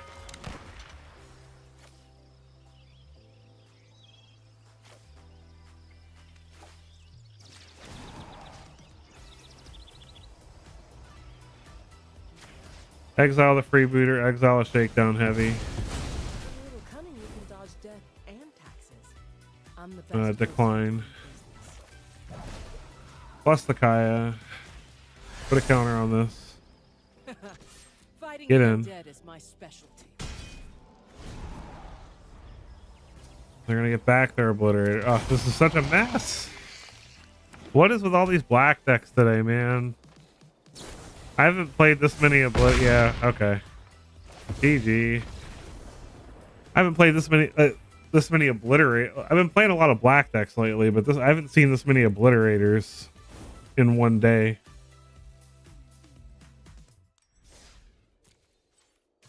Apparently people are getting sick of... I feel like everybody's just like, we're not going to let Boros win. We're all just going to switch from Boros to black, and now everybody's just running around playing Golgari and mono black and blue white control. Carlos. All right, Carlos. I'd like to point out this entire stream I have not played a single mono red deck. Where is mono red? It's missing. We need to take out an ad on the milk cartons or something. Because if you look on the Untapped GG, it's still supposed to be the most popular deck. But you wouldn't know it. Is our opponent going to keep?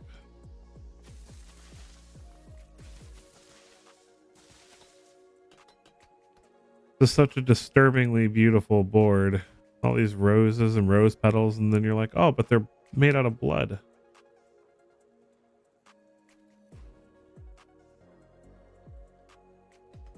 All right, opponent. Any minute now.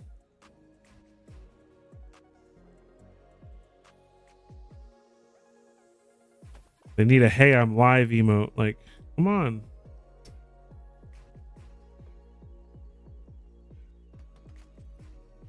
Maybe they disconnected.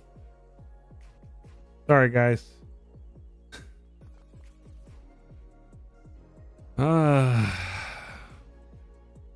Gonna make us wait through their timeouts and everything too.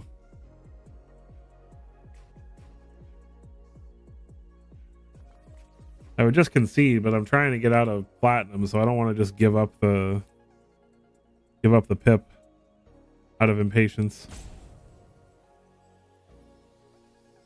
So bear with me, guys.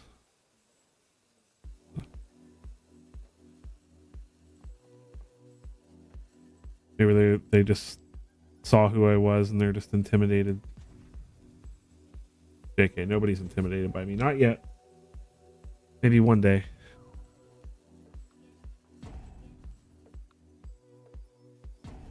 And it's the worst because still have to wait for another timeout before it will concede the game. Oh, there they are. Okay, they just made us. Maybe they were hoping we would concede. They were there as soon as it was their turn.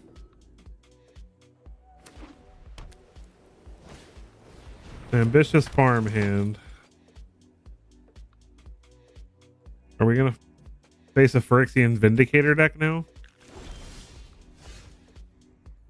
That would be ironic. Alright, let's get Bartolome down. Gain a life, get in there with Ellis.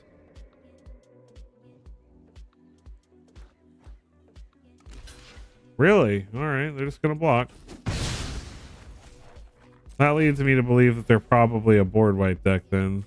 There are some control strategies that play farmhand to make sure they hit their land drops. I like Restoration of a Ganjo better though in those strategies. Another farmhand. Cost one more mana, but you get a lot more value out of it in the long run.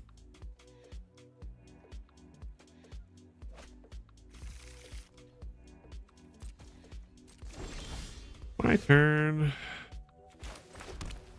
Okay, so the question is... No, there's no question. We play Rhododravic. And that way, if they depopulate us, we get back both our Bartolome and our Illis. Rhododravic is nice because he's kind of at least destruction-based board wipe insurance.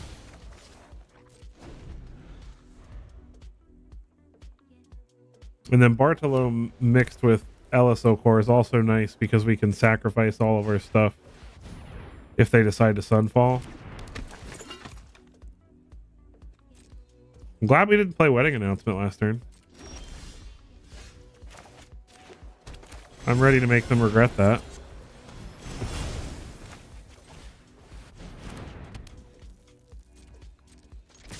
Get in there. There we go.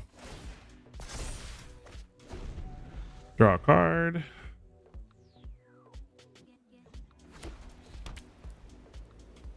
Do we get Sunfalled? Well, they are playing Restoration, so they go get a Plains. It might not be fast enough, though.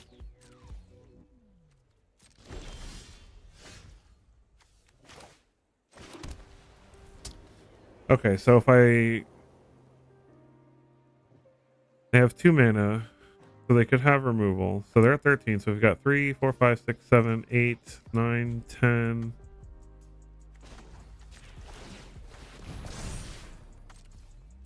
If they don't have removal, then we just win.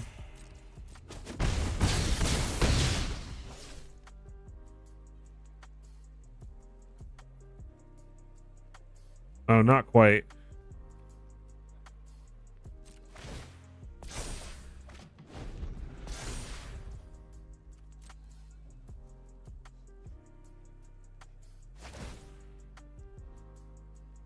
I calculated 1 damage off there.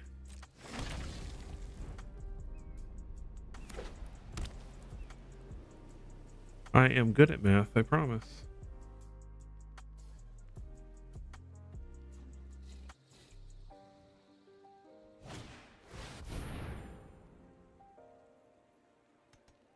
Farewell.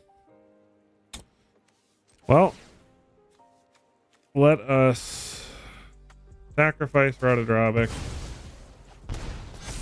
Ping them. And then that should do it. The farewell was not enough, so farewell to you, my friend. GG.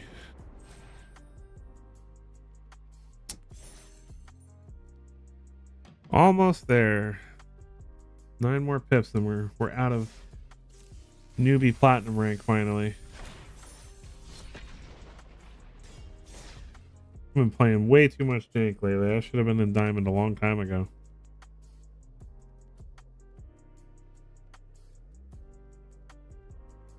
I do have a fun interest. It's more of a win more take on Boros tokens. Playing green just to play Jetmir and Ginny Faye. That I've actually been crushing it with. It's really good in the mirror match, but I haven't been running into any Boros decks. Like, where are they all at? Man, if we don't draw a land, this is terrible. But they're going first, so we've got 3 turns to draw a land. So we'll try it.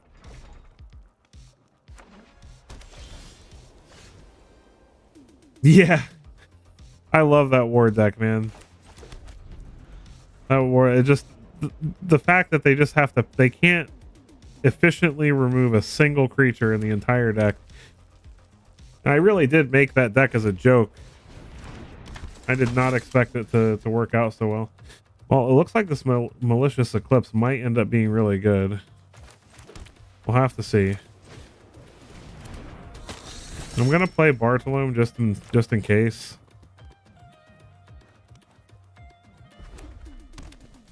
Just depends on if they have War Leader's Call here, then it gets worse. The Ocean Frontliner. Yeah, Eclipse will be good against that. It'll exile it. But yeah, I'm really glad that you've been enjoying that deck. Case of the Gateway Express. Okay, well, I mean, got some removal out of the way.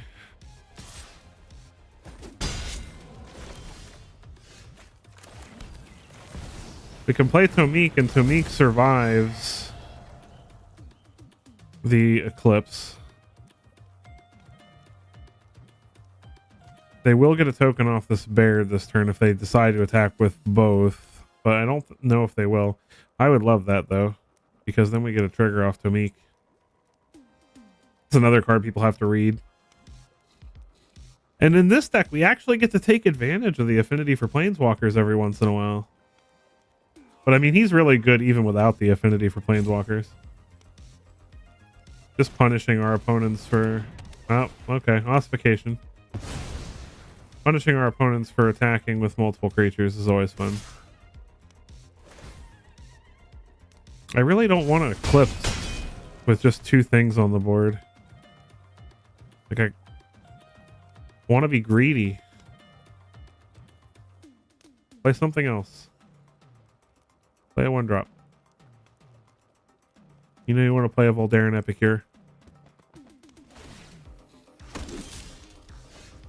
We did finally find a Boros deck, though, so I can't complain. We're going to play Mondrak.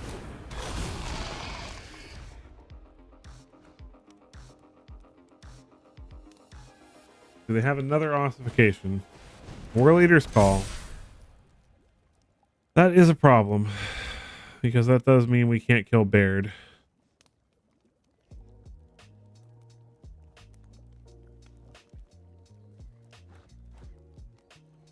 It's not that big of a problem, though, I guess.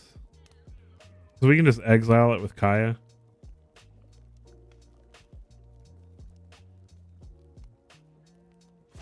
See what the opponent does. They're just gonna skip turn.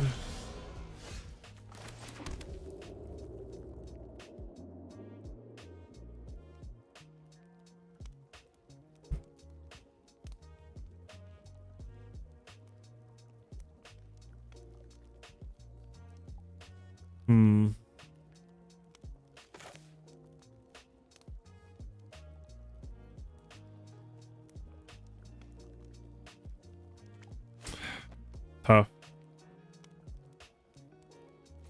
I think we play Greedy Freebooter.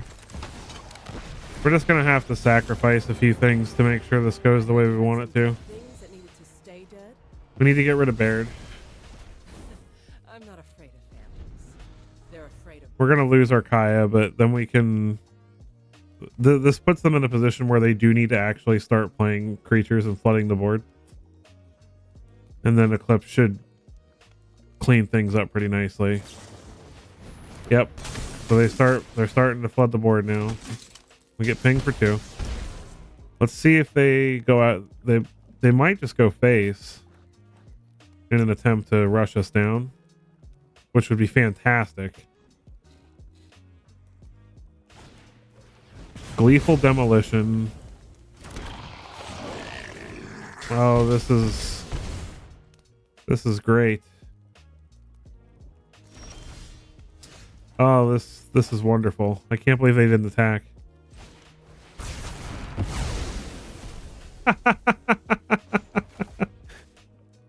We'll just make 2 spirit tokens.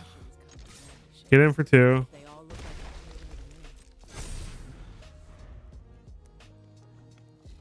Now, this War Leader's call is definitely going to become a problem, but we have a Restless Fortress to gain some life, so they're going to get back to Frontliner. Or no, that's a new Frontliner. Okay. They ping us for 1. They can bring back the other Frontliner. We can't go for the throw at them since they're artifacts. My turn. All right. Well, this is feeling pretty good. Let's go ahead and buff up the...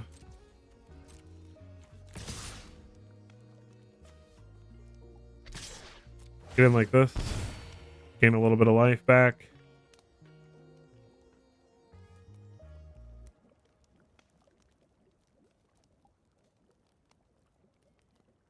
And then if they actually start developing enough of a board to become a problem, we can hold up Emperor, go for the throat.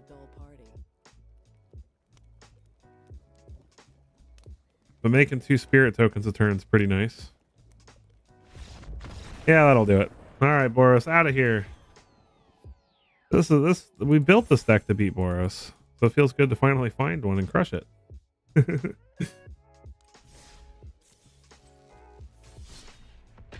All right.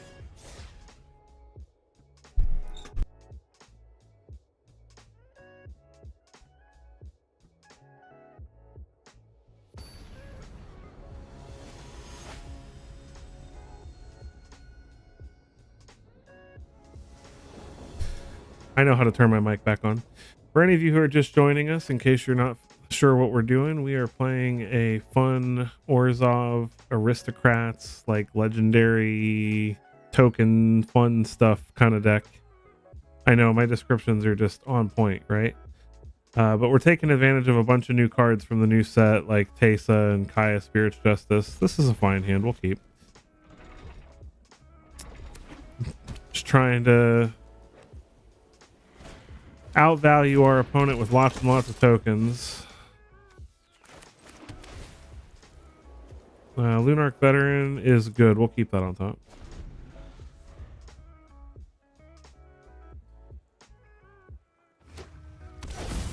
Mono white humans is a little bit harder than Boros if it's mono white. Yeah, there's the Wardens. But luckily this go for the throat should help us out with that, since typically these decks just love to tap all their stuff and play Wardens forever. So I don't think we need more lands right now. We'll play the Lunarch Veteran so we can get our life gain going. See how much they can pump out this turn. It is Boros. Interesting to see them going back to the recruitment officers. I wouldn't think they'd have enough room. Ooh, a Neem Pakal. Okay. Well, that's going to get out of hand really fast.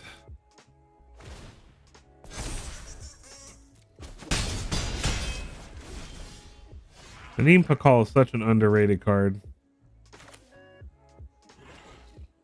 I do not want to waste my turn killing it, but we have to. We'll start gaining life next turn, I guess. Gotta respect the Pakal. There's another one. Yeah, this game is probably over because we don't have a way to deal with the second one. Not efficiently, anyway.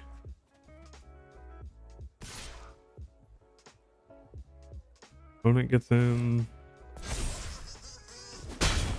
No blocks. Man, a Malicious Eclipse would be really good right now, but I don't even know if that would be enough.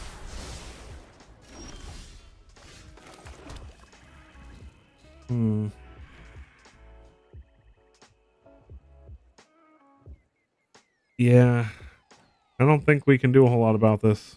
We can get rid of a Nimpa call, but then we're just so far behind on the board.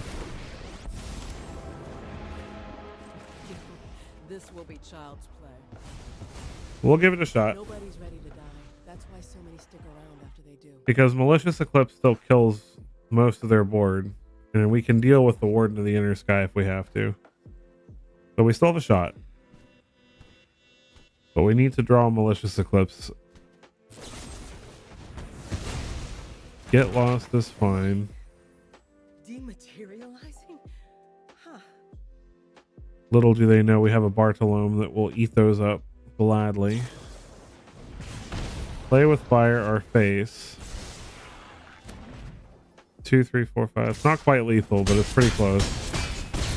All right, come on, Malicious Eclipse. That is not a Malicious Eclipse. Man. Yeah, I think we're dead, unfortunately. All right. They're playing a cool version of Boros, though. The Neem Pakal should be in every Boros deck, in my opinion.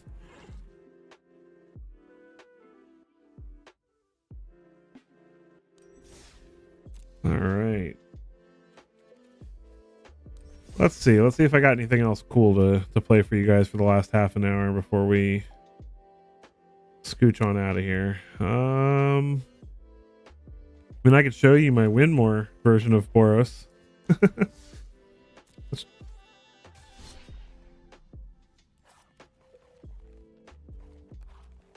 We'll play the fun version of Boros.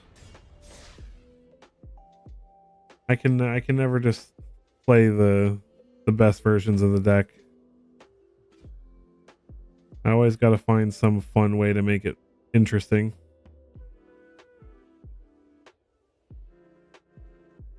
Feel like life's too short to just, copy the net deck and run it and just run into it and mirror matches every 5 minutes. Gotta have some fun. Otherwise, what are you sitting down playing for, right? Berserk is our opponent.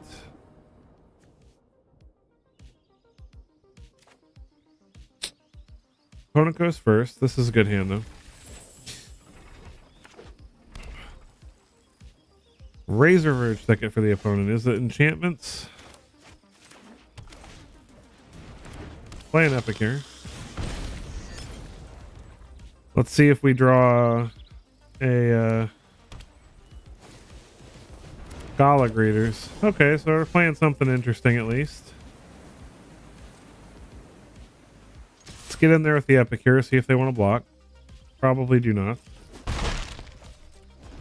We will be mana efficient and play Resolute Reinforcements.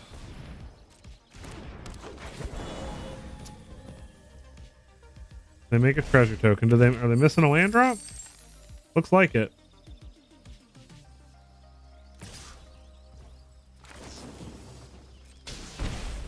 We'll get in there. Block it with one of the tokens. Play a Razor Verge Thicket. Demolition this token here. And then Jetmir next turn.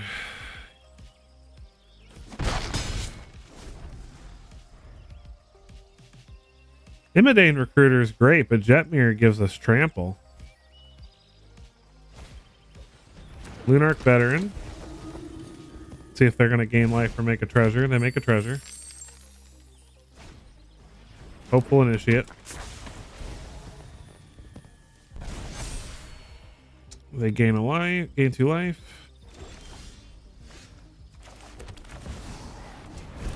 Say hello to my little friend. Vigilance, Trample. This is way better than... This is why we play Jetmir in the deck. It's especially good in the mirror match because you can go way over the top of them when you're sitting in a board stall and you've both got a billion tokens. And so opponent's down to 7, and then we have a recruiter to go with next turn. Opponent does have 5 mana now, though, so let's see what they've got. Game's not over yet. We may just cast the train troop side of Imadane's recruiter instead of playing the recruiter itself. We'll see. What you got, opponent?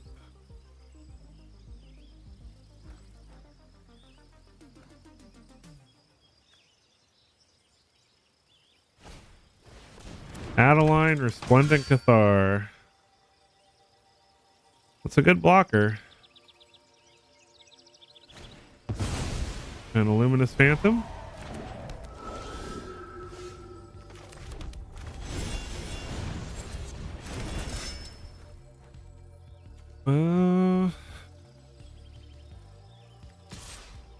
Just get in there with Jetmir. If they want to block with the Phantom, they block with the Phantom. And then next turn we've got Recruiter. And that'll give everything trample again.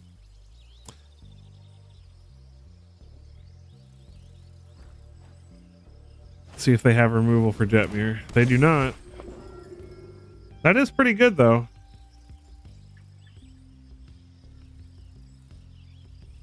Not going to be quite good enough. They get in there.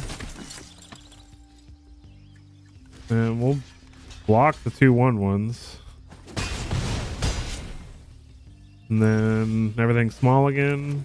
And we just play Recruiter. GG's.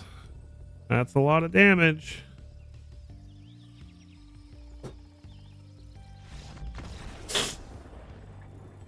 See, without Jetmir, though, we wouldn't have been able to get over that Adeline, so.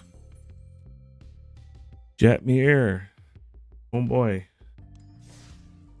Jetmir doesn't get enough love. Gotta be one of the most ridiculous Anthem creatures. This deck can make 9 creatures so easily, so like it's pretty common that we end up just giving everything +3/+0, trample, vigilance, and double strike. A mouthful of keywords. We go first. This is a terrible hand. This is better. I think we play Sundown Pass tapped, and then turn 2 we just play Inspector Epicure. We need to find a green mana for Ginny Faye. Just need one green mana to play her though. Same as playing Jetmir. But I think I'm gonna put her back since we don't have a green right now. I don't want to give up a land because we are running not a lot of lands, so that was a fantastic draw. Let's play the Inspector. Demolition.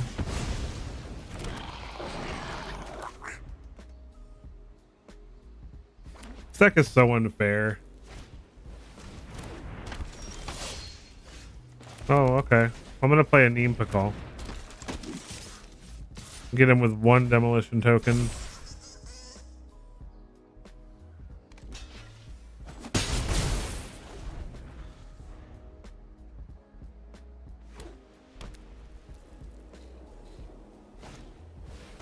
Alright, they have removal for a Neem Pakal, that's fine. See if they actually attack. They don't. There's a green mana for whenever we find Jetmir. Get in there for a lot. Opponent takes 8. So we need to find another War Leader's Call or something. If they have a board wipe, we're pretty much toast, but we'll see. Graveyard Trespasser. That's pretty good. Life gain will definitely help them. There's a War Leader's Call. And we do have the mana to play the Epicure. So I'm going to go ahead and get in. No sense in holding back. All aggro all the time, man. Put us down to 4.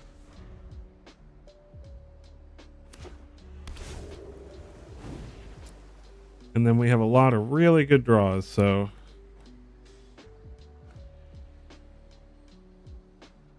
opponent can get in there with the Trespasser to gain a life, but then is that really worth it if they can't block?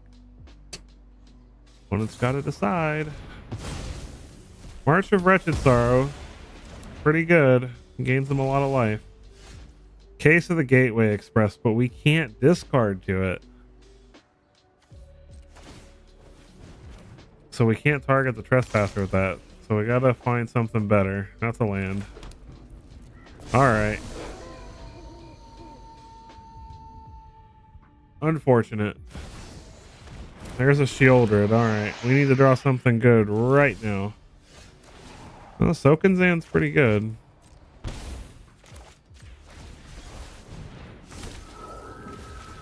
It's not enough to kill them, but it's so close.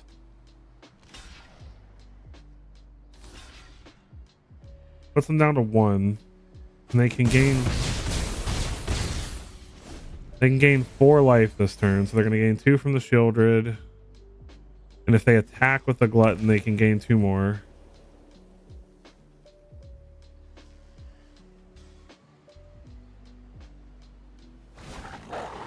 Another Trespasser.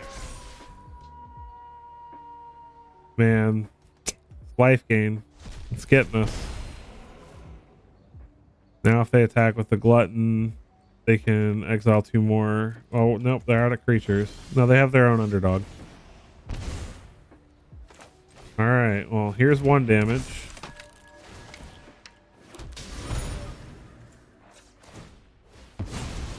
Can we find more? Nope.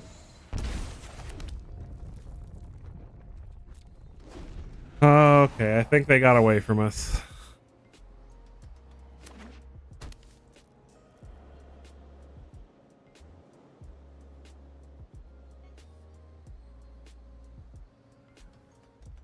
We'll have to see. Urza Silex doesn't do anything this turn. Lethal Demolition. We don't have any artifacts to sacrifice, do we? Nope. We can blow up their Silex, though.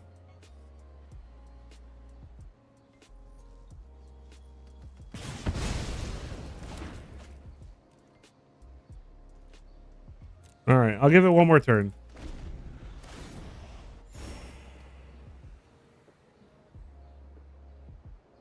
Because if they don't attack, it's not impossible that we could draw. Yeah, it's not going to do it. If we draw the Convoke creature, we could have potentially convoked for 3,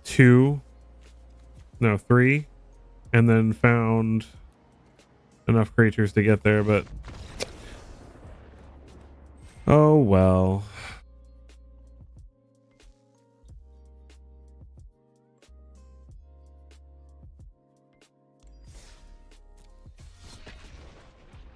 See if we can get one of our disgusting starts.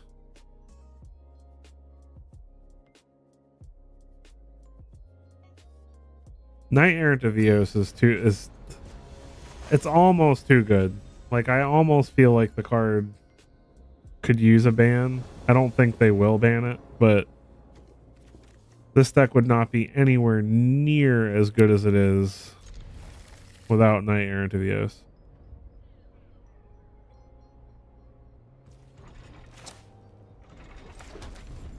Gotta play this a little bit weird because of the tap lands, but playing against Golgari, we'll play Razor Ridge Thicket. And we'll play Resolute Reinforcements at the end of their turn.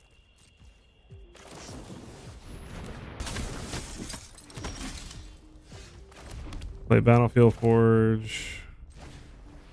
Novice Inspector.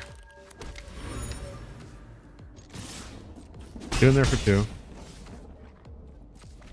Not going to play the Case because we can't trigger it or damage anything with it this turn, so. Draw a card. The War Leader's Call is pretty good. Play Case of the Gateway Express. Kill the Flesh Gorger. Gladly pay the 3 life for that. Solve our case. And then we've got War Leader's Call and Jetmir and all kinds of goodies. Another Flesh Gorger. Another Case. That's got to be frustrating. Yep. Get out of here, Golgari.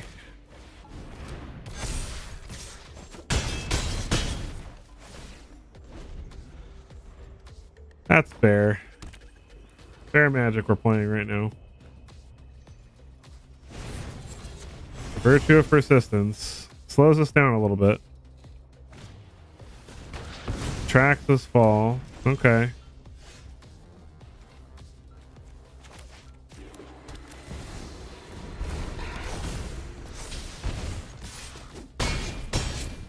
GG, Exacties. I love Jetmir. He's great.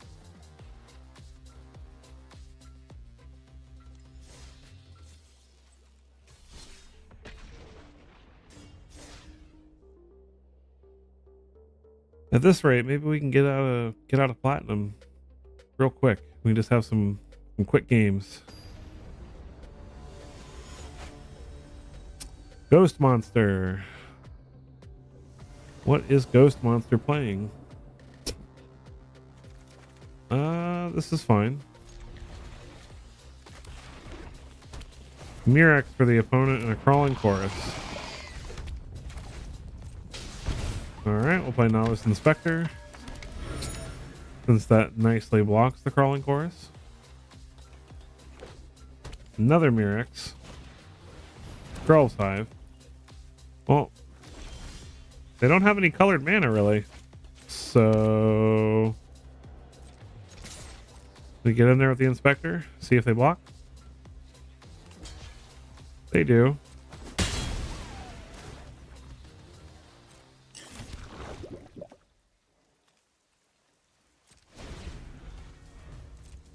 Pass.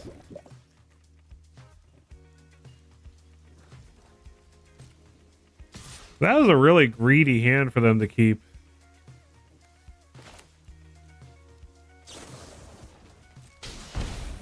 They kept the hand with basically no colored mana. Yeah, okay.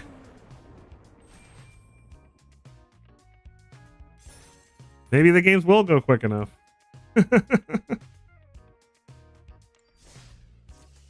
That was their own fault.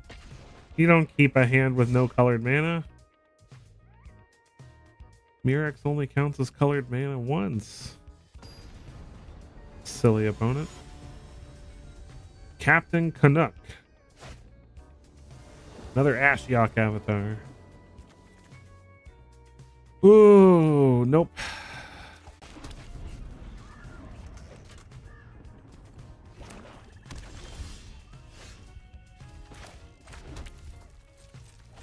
We can Gleeful Demolition one of the gnomes we get off of an Impa call, so I'm not too worried about not having one of our 1-drops.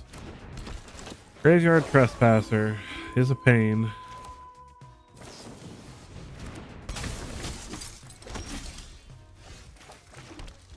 Well, let's see if they have removal.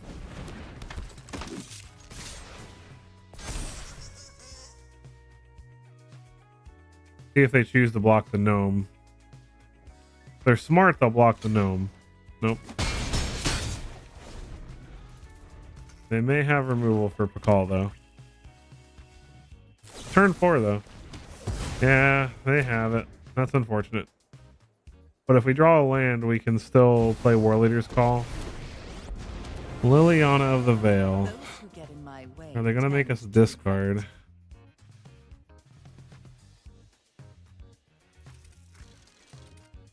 They're regretting not blocking. I think they're regretting not blocking the gnome. I've always hated crowds. There's the land. So War Leader's Call.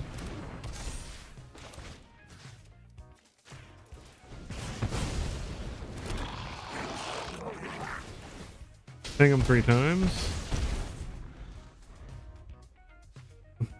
We can discard the Demolition when they tick up the Lily. And then play Recruiter. Well, the opponent might just have enough removal to blow up everything. Oh, I'm so sick of black decks lately. Everybody else is complaining about mono red and Boros tokens. But all I have played... I've played so many black decks today.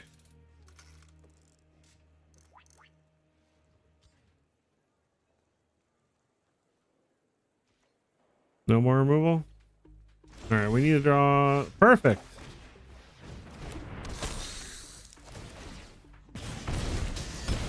Could not have asked for a better draw.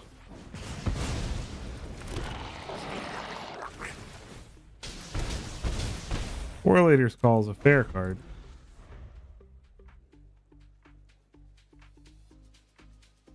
Opponent, I just realized opponent did not pick up Liliana last turn, so they must really like their hand. Another Trespasser. Gain a little bit of life. Well, Recruiter's going to let us attack through these Trespassers, so that's good.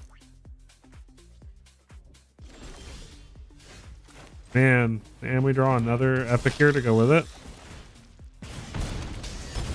Man, do I even go after Lily at this point?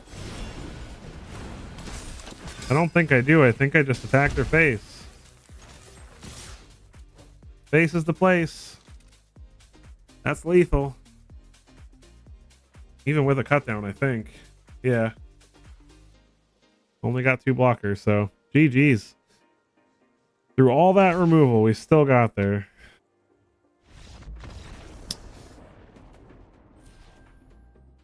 Gosh, this deck is resilient.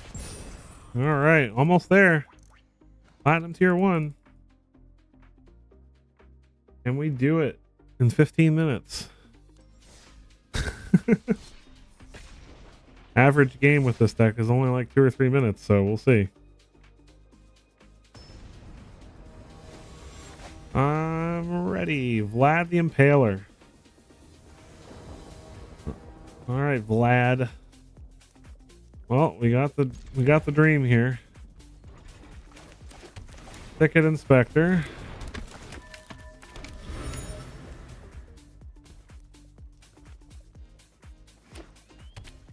Blue black.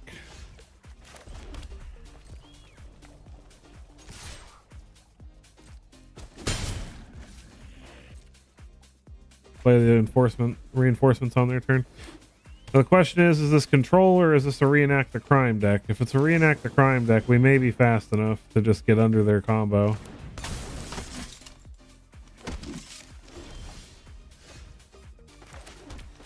Do they have a counter spell for the Warleader's Call? Looks like they might. Nope. I'm fine with Fading Hope. They keep one on top.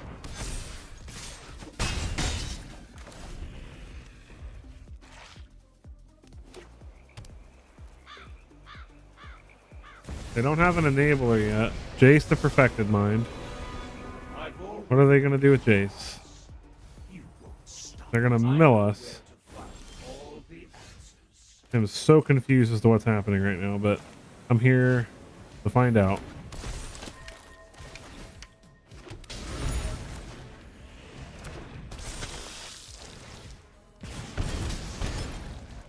All right, what are the odds they have Path of Peril in their hand?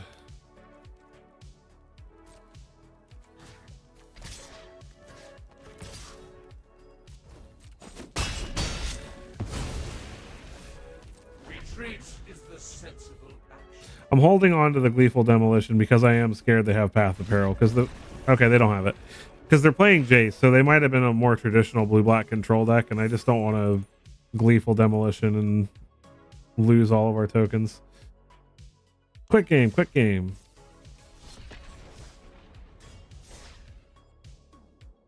Four more quick ones. And we're out of platinum. Meso.ao. Opponent is going first, but this is too slow.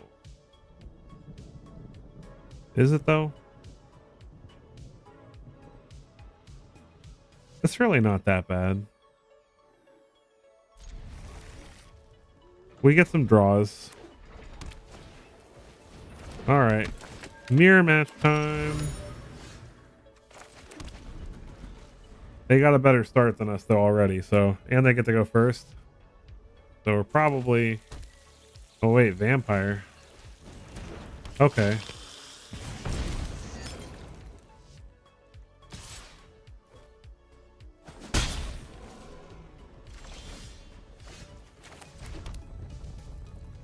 Yeah, we need to find land. If we don't find land, we are in trouble. I really figured we'd have drawn one by now, to be honest. Human. Reinforcements. Reinforcements have arrived. We have Jetmir though, so if we start drawing lands and good stuff. Oh, they have the Knight Errant of Eos.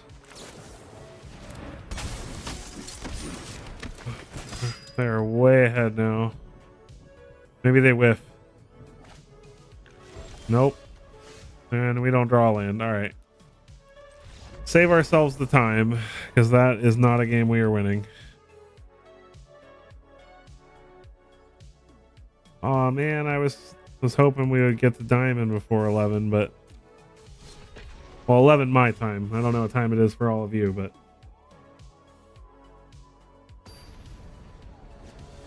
I am ready. Dark Hero is our opponent. We go first. We've got the Dream. This is the opening. This is the opening that makes me think that Knight Errant of Eos should be banned. The fact that this, what I'm about to do, is possible on turn 2 is just disgusting. So on turn 2, for a total of 2 mana,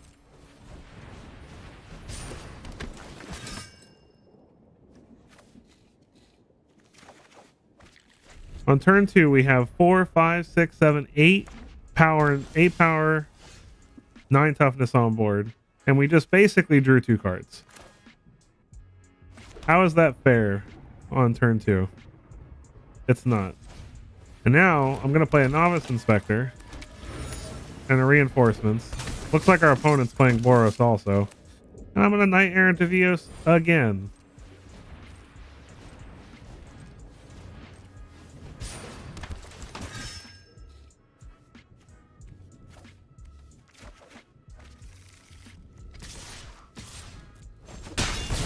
This is turn 3.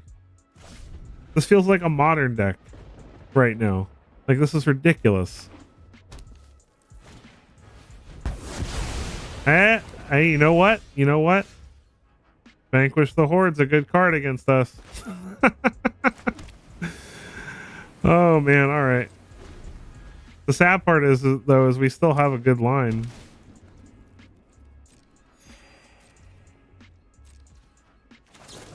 Because we've got 2 reinforcements to play.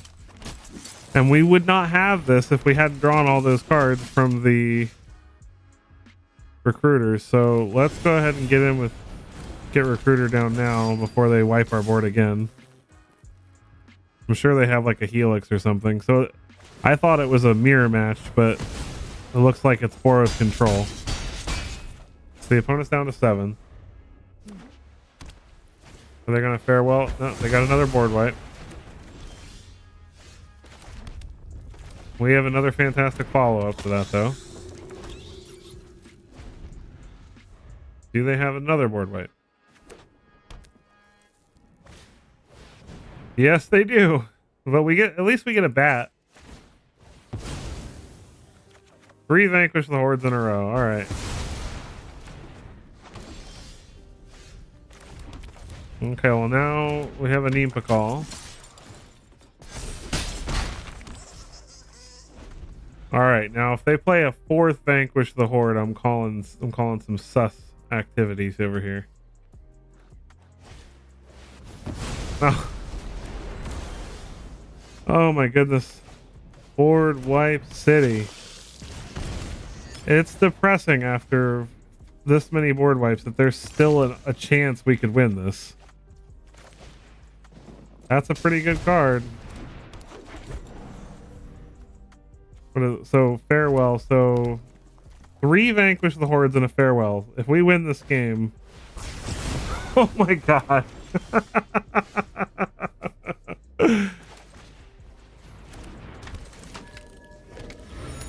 This must be Saffron Olive's 36 board wipes deck or something. All right, they got it. 6 board wipes. I give up.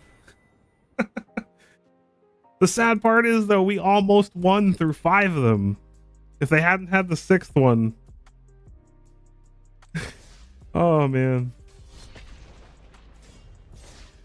It just shows how ridiculous this deck is. Like, yeah, we lost, but I mean, we actually almost killed them through 5 board wipes. Opponent goes first. This is too slow. This is okay. Put back Demolition because we don't have a target for it. And if we draw the green for Jetmir and Anim Bakal are fantastic together. Which we do draw the green, so. Let's play a Gonjo. We'll save the Sokanzan in case we decide to channel it later.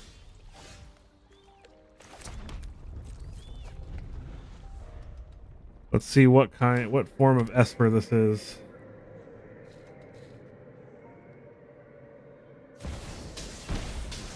It is Rafine. I think we're good against Rafine. As long as they don't have a ton of removal. Like if this is Esper Legends, then I'm feeling good.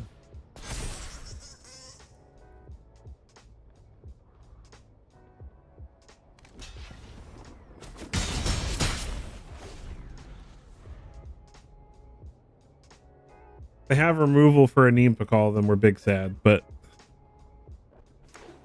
if they don't, Jetmir is going to get out of hand real fast. Looks like they do have removal. They're touching it. Anytime they touch your stuff, that means they got something to get rid of it. Well, maybe not. Oh my goodness. They don't have it. Do they have an Urtai? Oh, if they have an Urtai, I'm going to be so sad. Well, we got to risk it. If it's Urtai, at least we get to draw.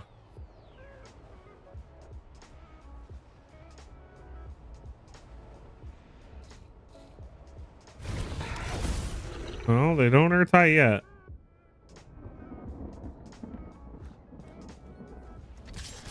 Well, I'm just going to get in like this.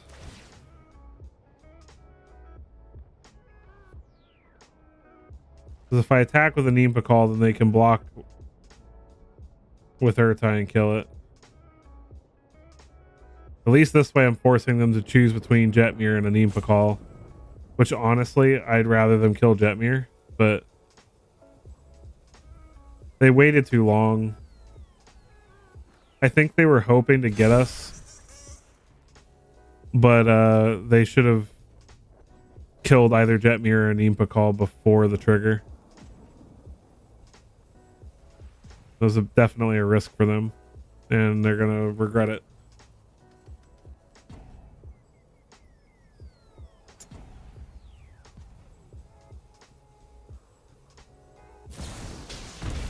Wandering Emperor. So it was Wandering Emperor, but Jetmir gives everything vigilance, thankfully, so. They do get to exile one of the tokens and gain 2 life, and they can block another one with Rafine.